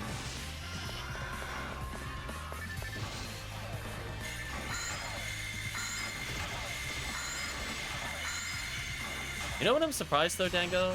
If you didn't have a charged Vulcan, how come you haven't purchased some of the special charge weapons from the events? I'm kind of thinking that through, because you could definitely get them. I'm assuming you have Easter eggs. Because there's the charge type ME mech guns you could get from Easter or Christmas events. Because I'm an idiot. Oh, poor Dango. Because I think those are slightly less accurate than 50 hit, but they're pretty good. So if you have spare Easter eggs, I think you could just buy them straight up if all you're doing is self-found. I mean, I would count that. If you purchase it, it counts. So if you're trying to gear up a couple other characters, you might want to consider that. Otherwise, you're going to have to do a lot of shop resets and hope you get the charged Vulcans and the weapon arm shop or whatever. Yeah, charge type ME is, I usually put that on my Ramar, because I don't usually care about his accuracy. I'm just not really paying attention to event stuff, to be honest. Oh no. I'm going to teach Dango the ways of upgrades. Yeah, there's some pretty good event items in the shop. Speaking of the pan arms that I got confused of earlier, we were playing the other random attack. This is the room I was thinking of before. And I'm like, oh wait, wrong quest.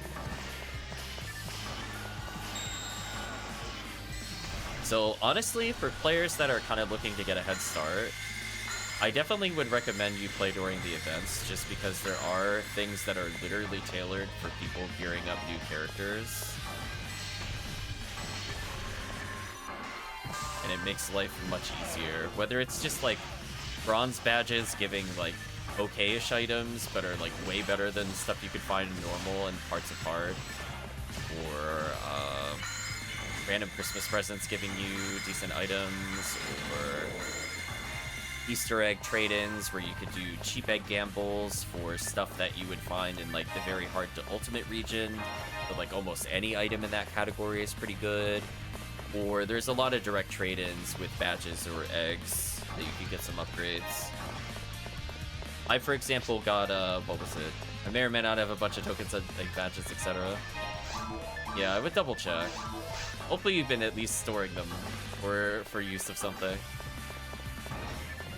Some people save up for like the hard to get items with the egg gambles, so that's why you could probably get them for decent PD trades. So if you really just don't have anything you want to gamble for with the eggs, or you don't like gambling items in general, just give them away in trades. Oh, I'm in the scary room. I don't know where the traps are. I might die here.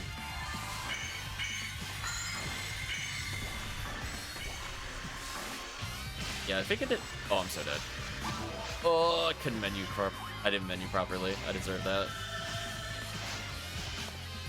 I tapped my button one too many times. The problem is that I had a dynamite in my inventory, and I didn't know what to do when I saw it, and for some reason I hit next on the menu.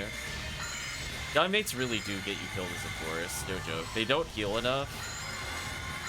At low levels, they're fine, but like when you're in ultimate, healing only 200 when you're taking 500 plus is just not good enough. Like, I need those to be trimates or star atomizers and nothing else. If I receive anything else, I'm just sad. Yeah, I think I got a, what was it, a broom of all things, which you wouldn't think is like crazy useful, but it's one of the items you can hold in order to get more MST, and it is shockingly good for teaching your character force techniques. You'll see me do that in a lot of the earlier character generators. I have a couple items that now grant 50 MST when held, so I don't need that item specifically anymore.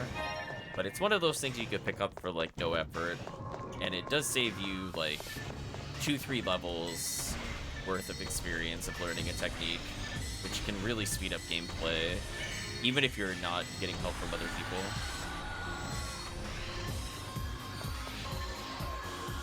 Man, this room is so recoverable. love this room.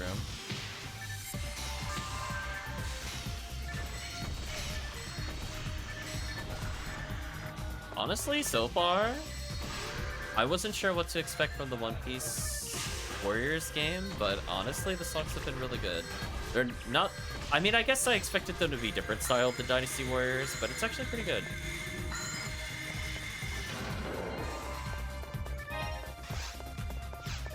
I'm gonna go ahead and hit the switch to spawn more enemies. So yeah, I figured these enemies drop vices, so at least there's something Dango would want in this run. I figured, you know, if we're gonna do something that's like a lot of enemies, it might as well also be stuff that Dango would probably enjoy. So there's a small chance of 50 hit vices in this run, for example. Because we are in caves, which need to get vices. And obviously there's always the off chance cycle one, which is always funny.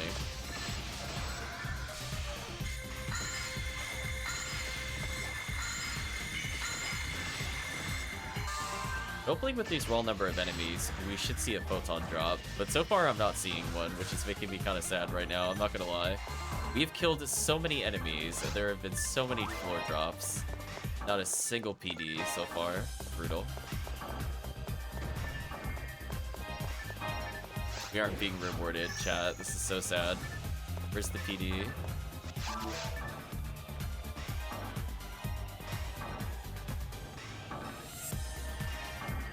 Yeah, charge type ME I think is a little better on like Ramar and Ramarl since they need the ATP a bit more.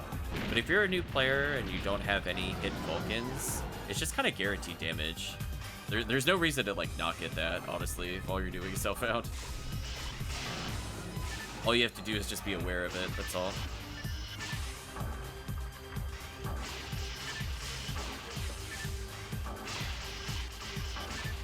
There we go.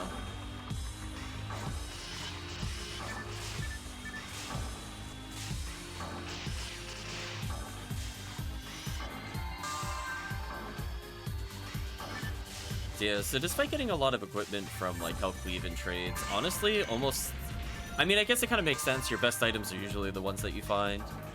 Like, I didn't pay for like the 60 hit vice. Like, I found the vice.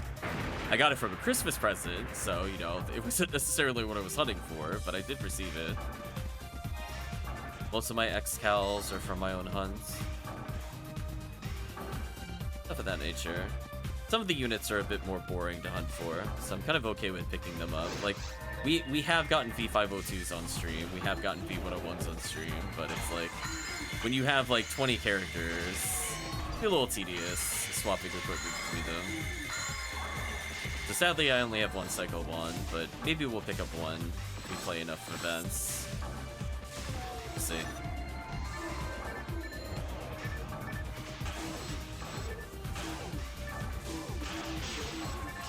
Definitely 3 seals, Tom. I'm gonna leave it on here.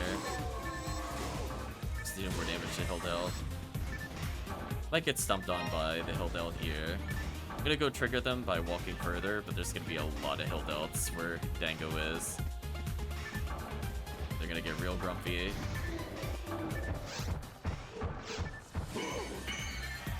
Freeze. Help Dango out by chipping them a little.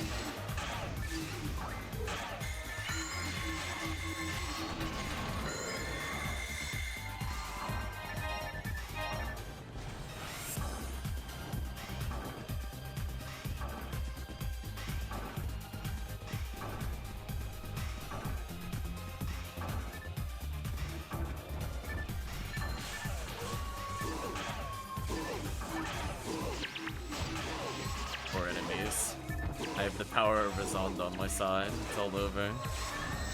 Man, that did so much damage to that room. Man, it's so fun to stack up lightning boosts. Like, without lightning boosts, the spell is very mediocre. With all the lightning boosts, it's so fun. What a reward.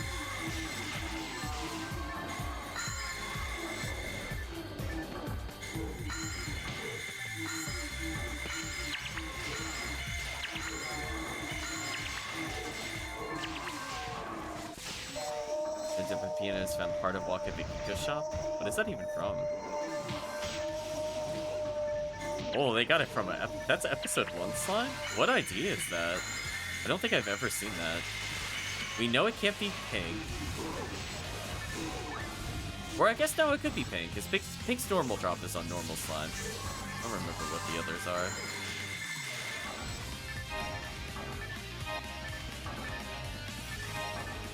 And then, is that even ultimate difficulty, is the follow-up question.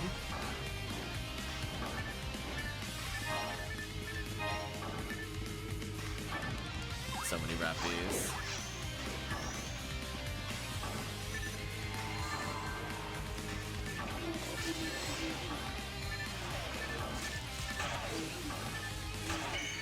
Yeah, we're gonna slow them down with Razond. Make Dango's life a little easier.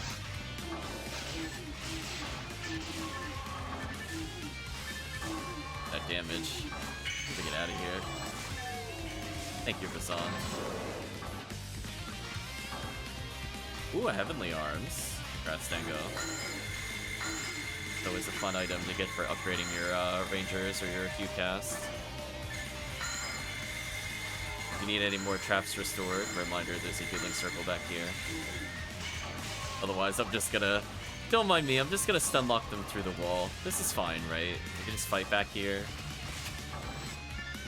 I'm gonna stand in the healing circle briefly. Get a little TP back. Seems fair.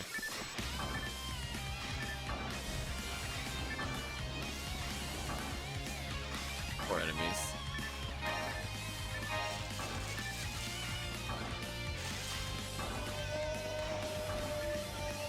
Oh, that wave took a while to spawn. I honestly thought we were done for a moment.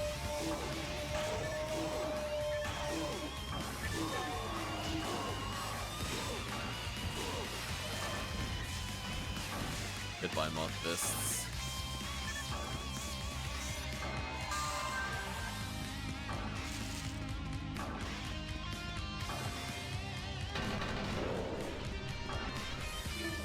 So many enemies. Yeah, see, this is a fun room with, like, artisans, giant swords, discos.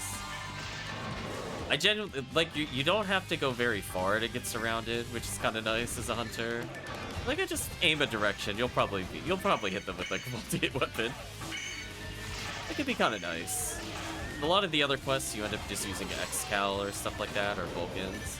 But honestly, this is like the quest of how good are your AoEs.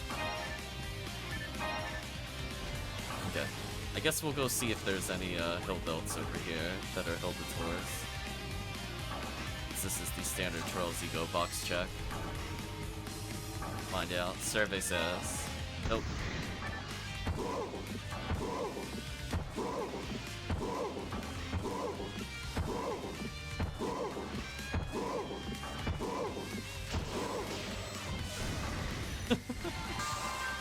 Wow, they couldn't do anything against the Razond. It's kind of messed up. They tried though. I'll give them that. They put in an effort. They had no chance of reaching me, but you know, their heart was in the right place.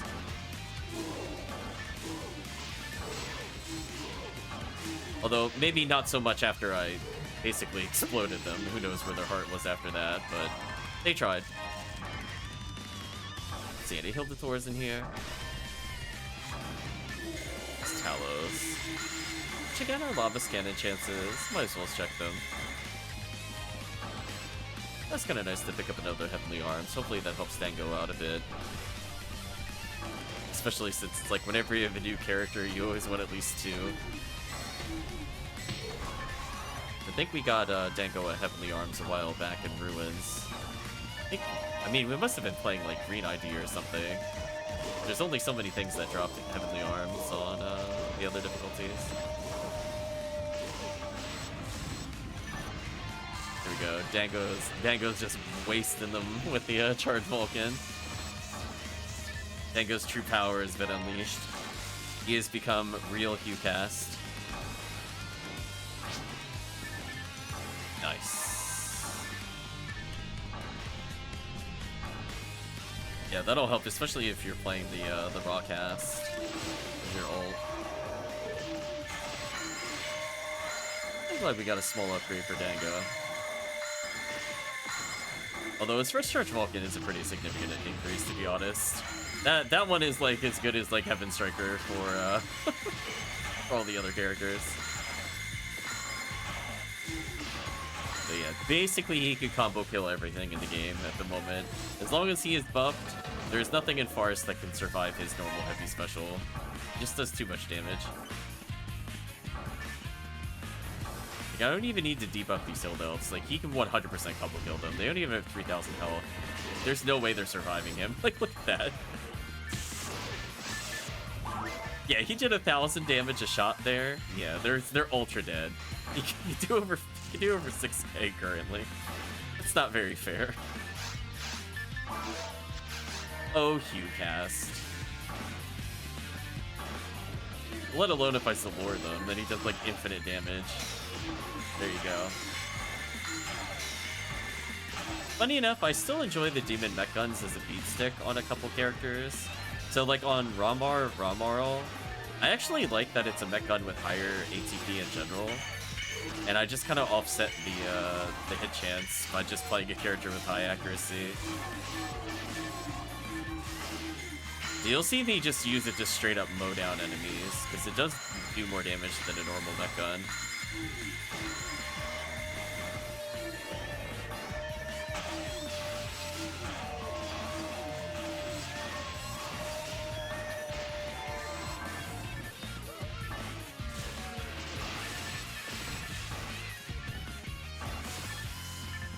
Let's see, you got a Heavenly Arms, he's got his first charge Vulcan. Not bad. No PDs, but I think that kind of makes up for it.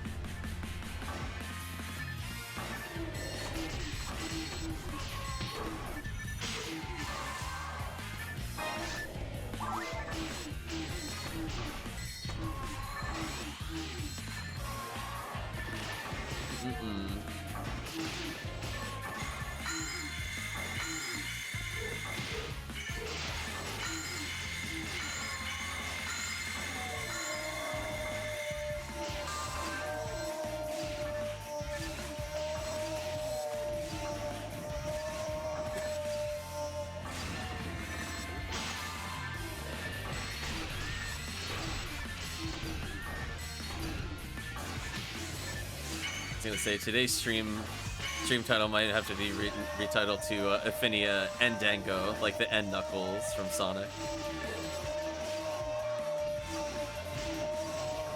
Dango putting in the work tonight.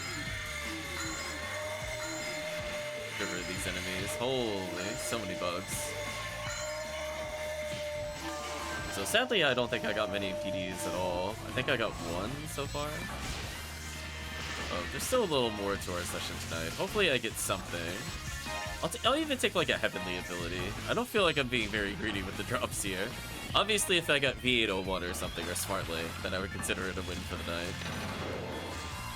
It is what it is.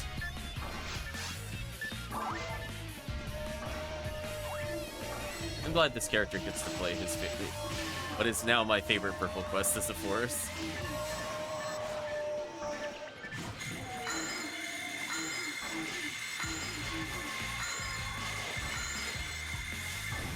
These guys get escape doll. Yeah, he even has the cure paralysis on.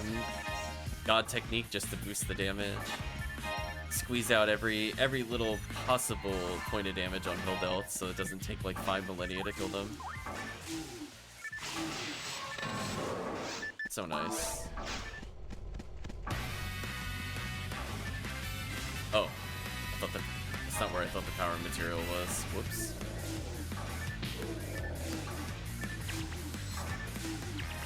Look at that lightning damage, holy. Get punished every enemy in this room, get out of here.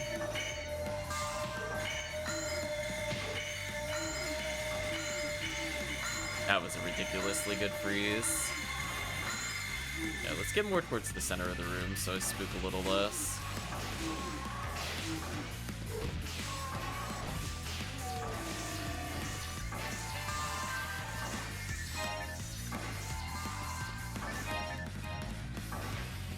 Yeah, for 2 people, still getting about 100 XP a second. I'll take it. No bosses other than Dragon midway through. Just all forest enemy kills. What a good feeling.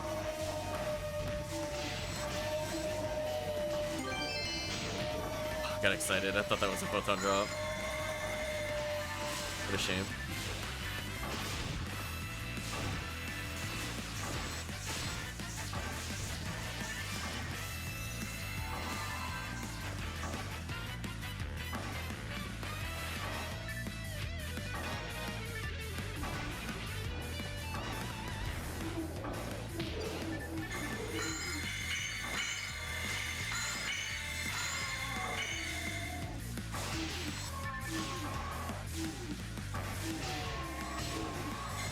Bonk. And cleared.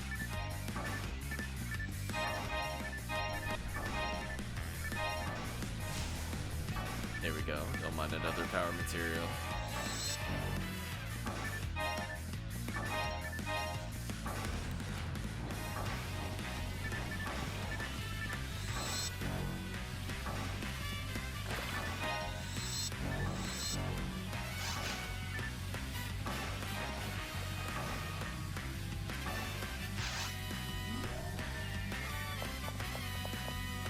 I think we'll switch over to things that potentially give us red ring.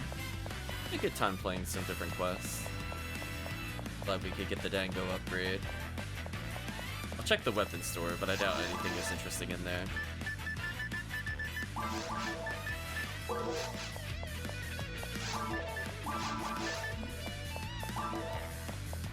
Self-fix synchro in case it matters for the future.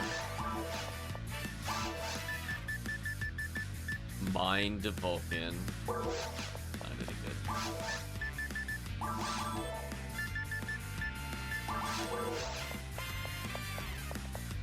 Tango attempting to roll up that charge Vulcan, probably.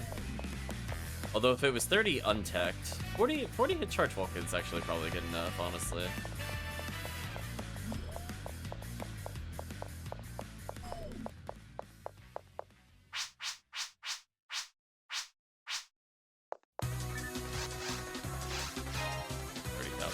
Nice.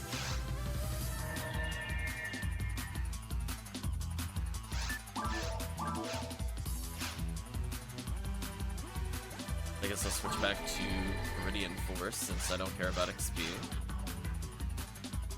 We did get to give a little more to our other characters. I didn't get to level my Sky ID Force, but he's more kind of a niche scenario. If we had more people, I probably would have slipped him into more runs, but he can't really survive Epsilon yet, but eventually I need to get him some XP. He'll be getting quite a bit of it, I think, during the anniversary event. So he'll probably go up like 3-4 levels, no matter what the week is. Just because we'll be doing Lame to Argent resets.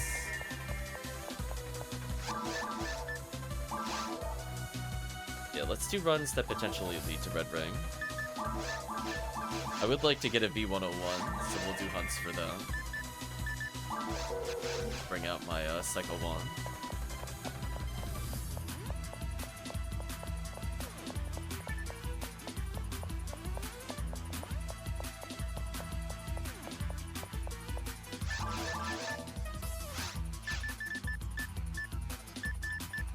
So many lame to Argents.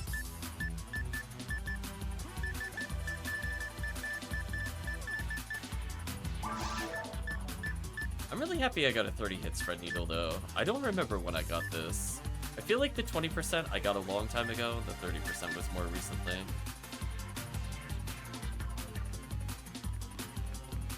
Was that 30 after tech? Oh, okay.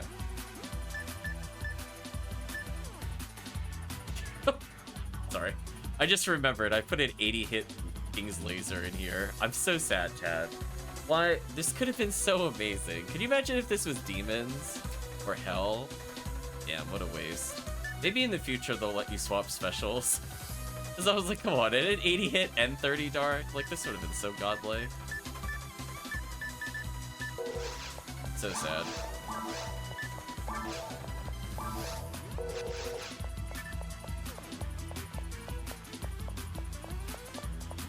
Yeah, Christmas event ends up giving you quite a range of weapons, potentially.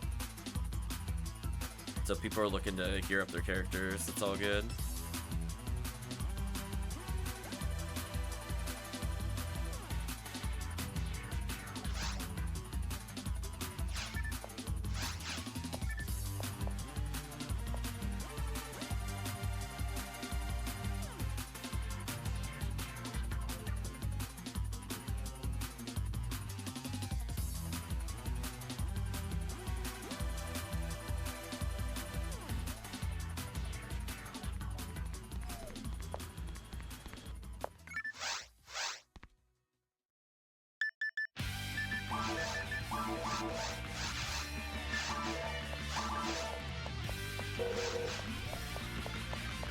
Yeah, if I get a V101 here, this makes up for all the PDs we haven't received.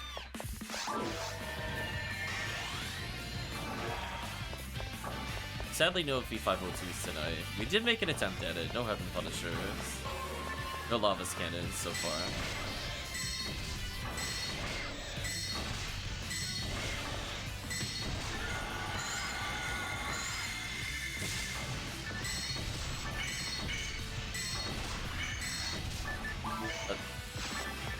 He must not have a Refoe merge on, because I was like, there's no way they're not dead after that many Refoes if I had it on.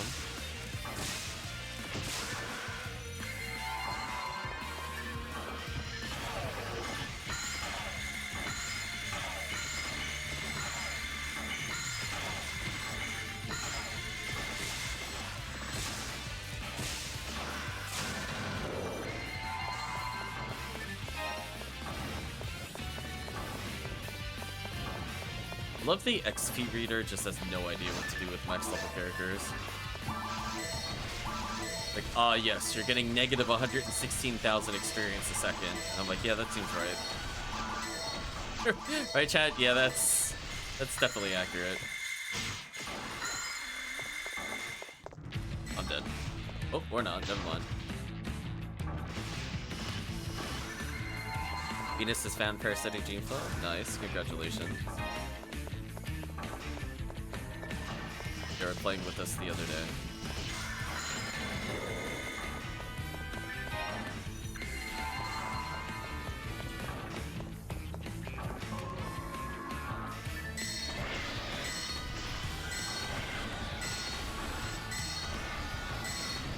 Nice. Got the ruins route.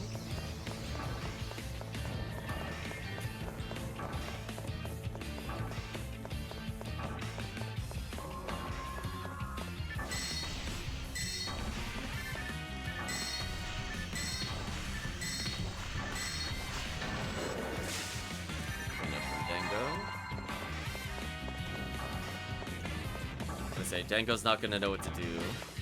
See, now this is all starting to make sense to me, because I remember saying, like, I was like, how is the Darkbringer not dying to the Rockcat, or to the Qcast? I remember having that. I was thinking about that the other day. I was like, how is the Darkbringer not dead every time the Qcast attacks? And now it makes sense. It's a demon. It was the demon mecha that was being used. The puzzle pieces are coming together. I've been enlightened. Because I was like, there's no way. Because I'm like, there's no way this Darkbringer should be hitting me. Something is wrong. Yeah. Because, like, if you normal heavy special when they're... Or even if you just normal heavy 6 times, that should still kill them before they attack me. Qcast damage is bonkers. I feel like maybe too many normals were being used or something.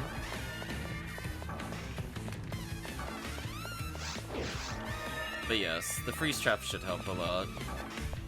And you can land this special consistently.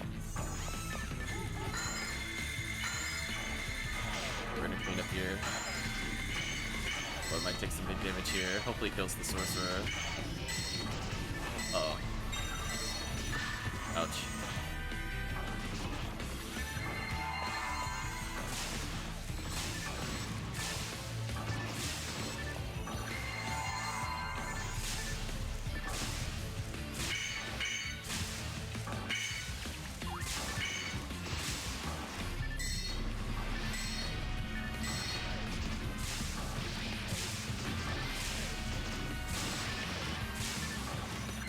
Let's see what route we get here. Upper route. Unfortunate. Side route would have been a little better for Viridian. Both are fine though.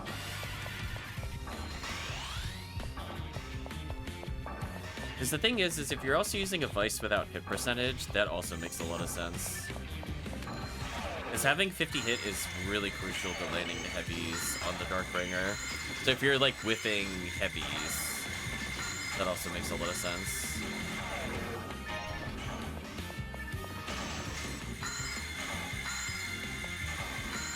Oh, there we go. I got a good freeze.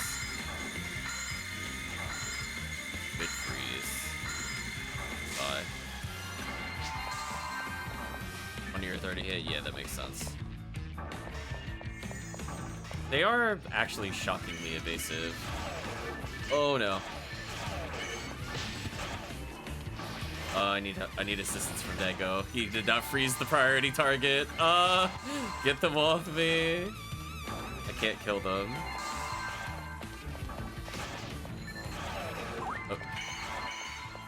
Oh. Huh? How is he triggered? Oh, maybe he got placed. Okay, never mind. Let me switch to this. Like, yeah, there we go.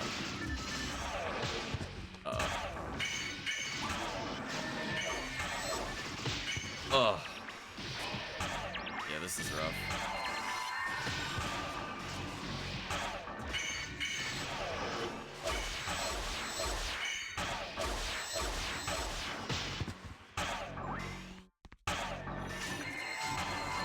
Debuff these. Let's put the music back on.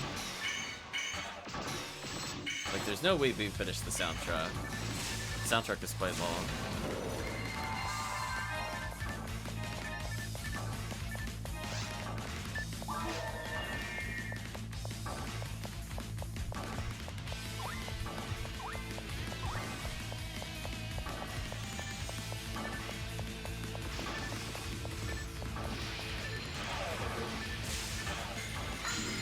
Slightly too close, but 3 seals protected me. Thank you, 3 seals.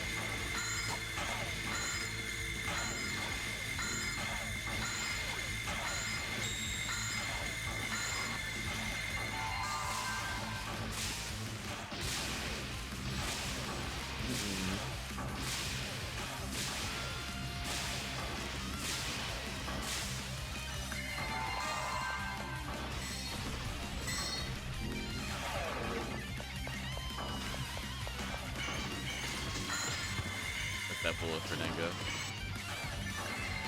It's like, bonk. That escaped though.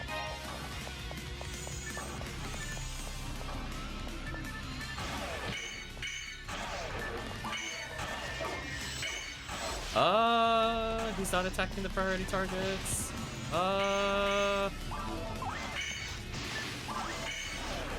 The freeze was good. Yeah, if you don't immediately kill at least a Darkbringer, we're in trouble. 'Cause that'll happen. There we go.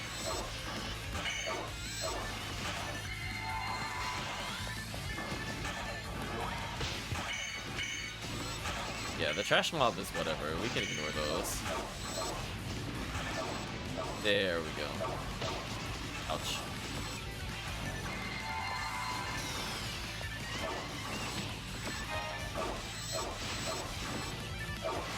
There we go. I whipped out the X-Cal. I was tired of messing around in these rooms. I'm trying to think if it's better for me to... I guess with only 2 players, it might be better for me to stay in the center of the next area. Maybe.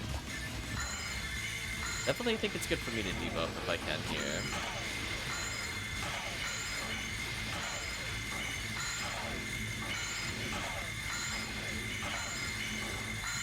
A lot of good freezes going on here.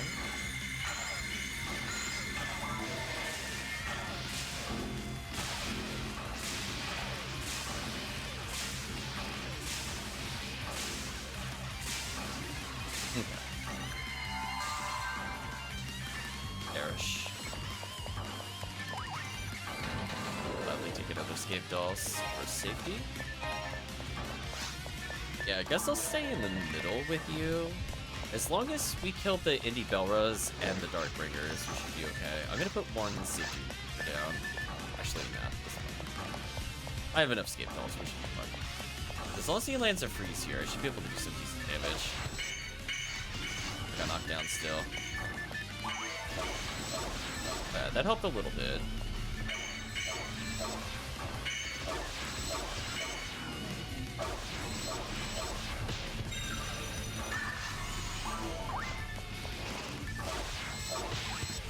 I did some decent damage there in my defense.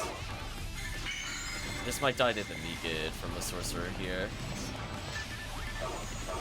I think I'm through the worst.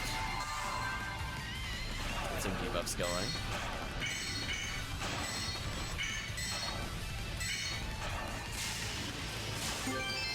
Oh, finally a photon drop. Two photon drops I could live with. I was hoping for 3, but oh, I'm confused. I'll live with it. We gotta make up for it next time, though.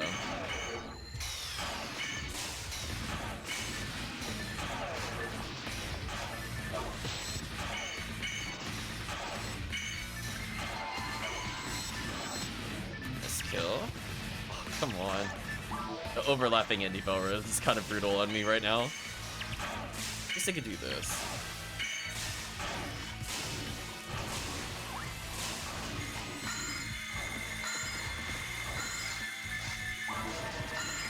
There we go. Thank you, Dango.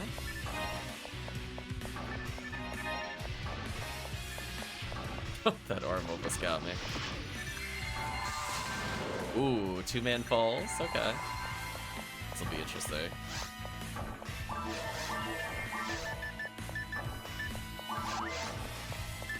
Well, I have a bajillion escape dolls, so it should be good.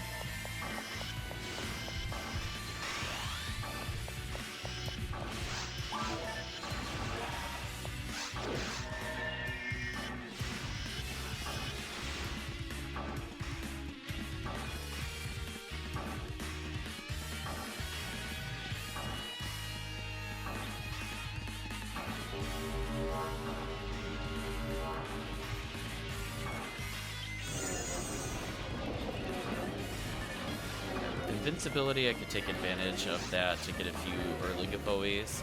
I think what I see a lot of forces kind of do as like a problem and why they get hit is that they don't then leave, right? Like I keep seeing people stay in the center as the force, then they wonder why they take damage and die. Oh, Dango said. Unfortunately, I'm gonna have to walk towards him, which brings a lot of spinners towards me. Let's go over here. You just kind of take a couple steps in between. You kind of ignore most of the spinners, to be honest with you. Like, I only took damage because I left my normal path to go revive a player, which is fine. Like, it happened. But generally speaking, I just feel like people need to understand the spinners are not as hard to get away from as you think they are. Like, if I could dodge them casting Gaboe, you could dodge them doing anything, trust me. Gaboe has, like, the slowest cast speed in the game.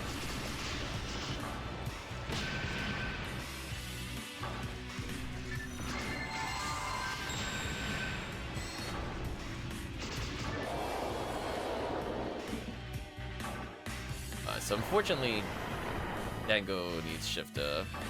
I'm gonna try to Shifta him here. I didn't get close enough to him before. Now I'm close enough.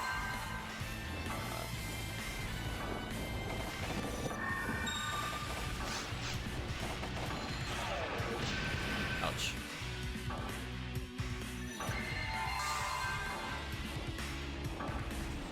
I'm gonna choose to face tank this spell. Thanks to 3 seals plus Glide Divine, the weapon I'm holding, I can't really die. At this point, it's just all it's Dango's show. I should be able to keep him somewhat safe if the boss keeps staying there. As you can see, most of the spinners die before they can do anything. Hence the point of the Gaboe stacking. So I could cover a pretty big area. So if I feel like the boss is staying there for a while, I could take a couple steps closer just to make the Gafoes reach Dango a bit easier. So for me, it's kind of like a personal call. I did not mean to do that. I went to hit my Foe button because I don't have it assigned anywhere else, and I forgot I had Mag Blast. My bad.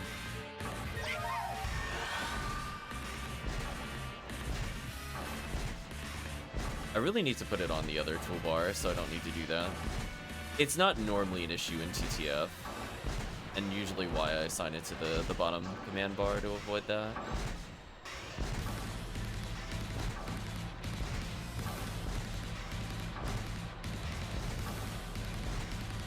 Oh, we got a long cycle? Nice. I might be able to kill this boss with Gafoe damage. See if we can kill the boss with Gafoe damage. Let's witness, chat.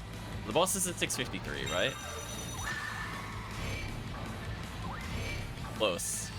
Perish. Oh no, it died to Gafoe. It died to Gafoe.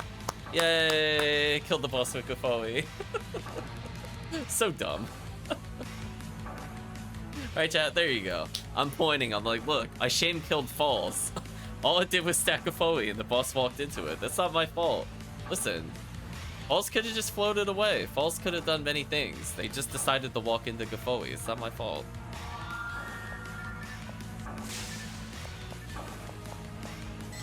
I'm not gonna lie though, these box drops have always been terrible.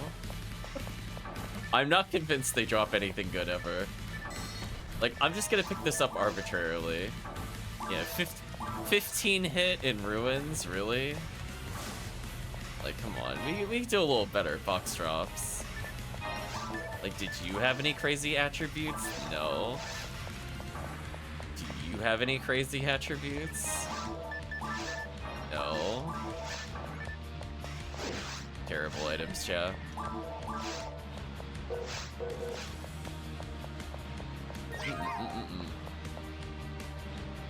Tango says hello.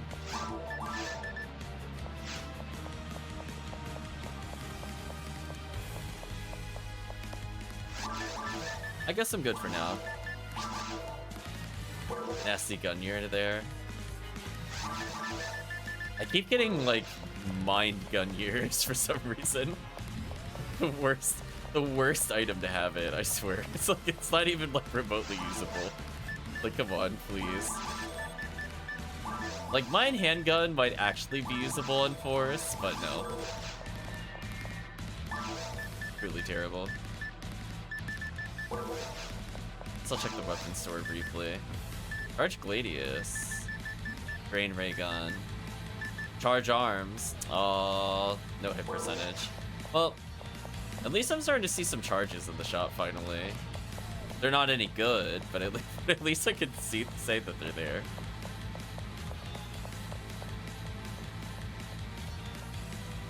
Anyway,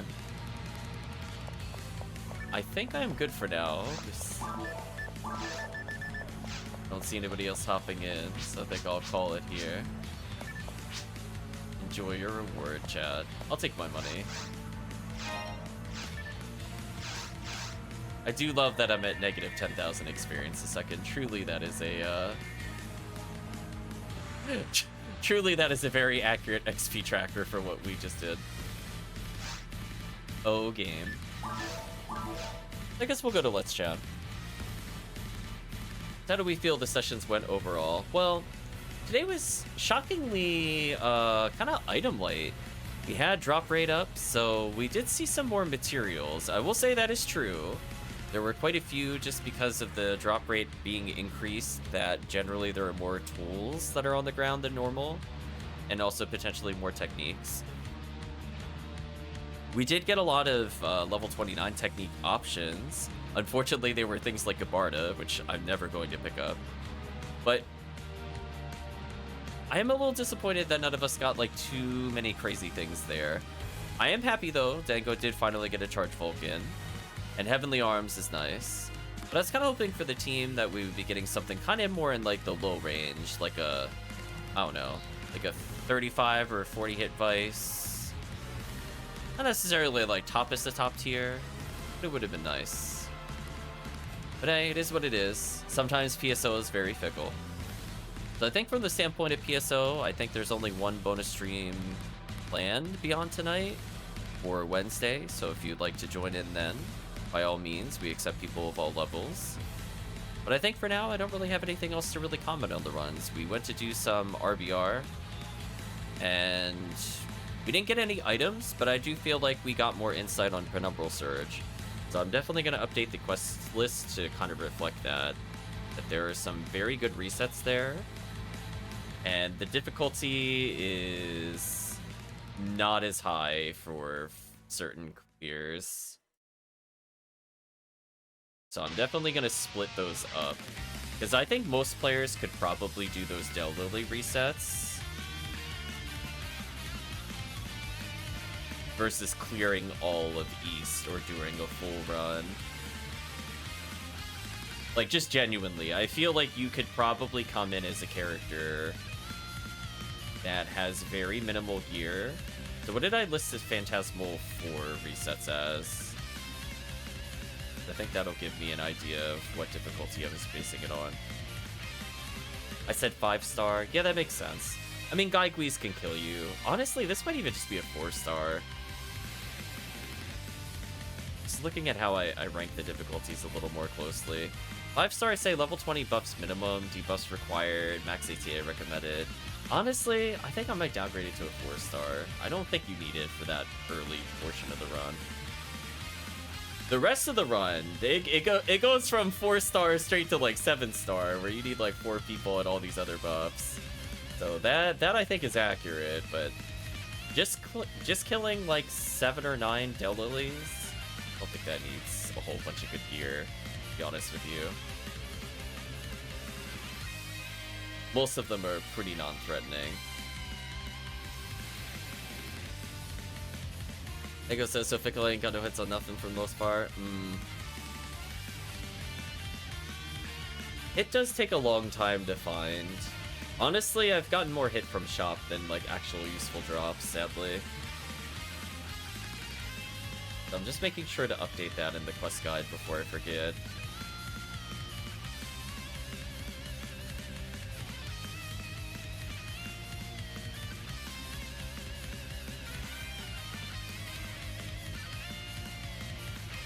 I'm gonna say C above.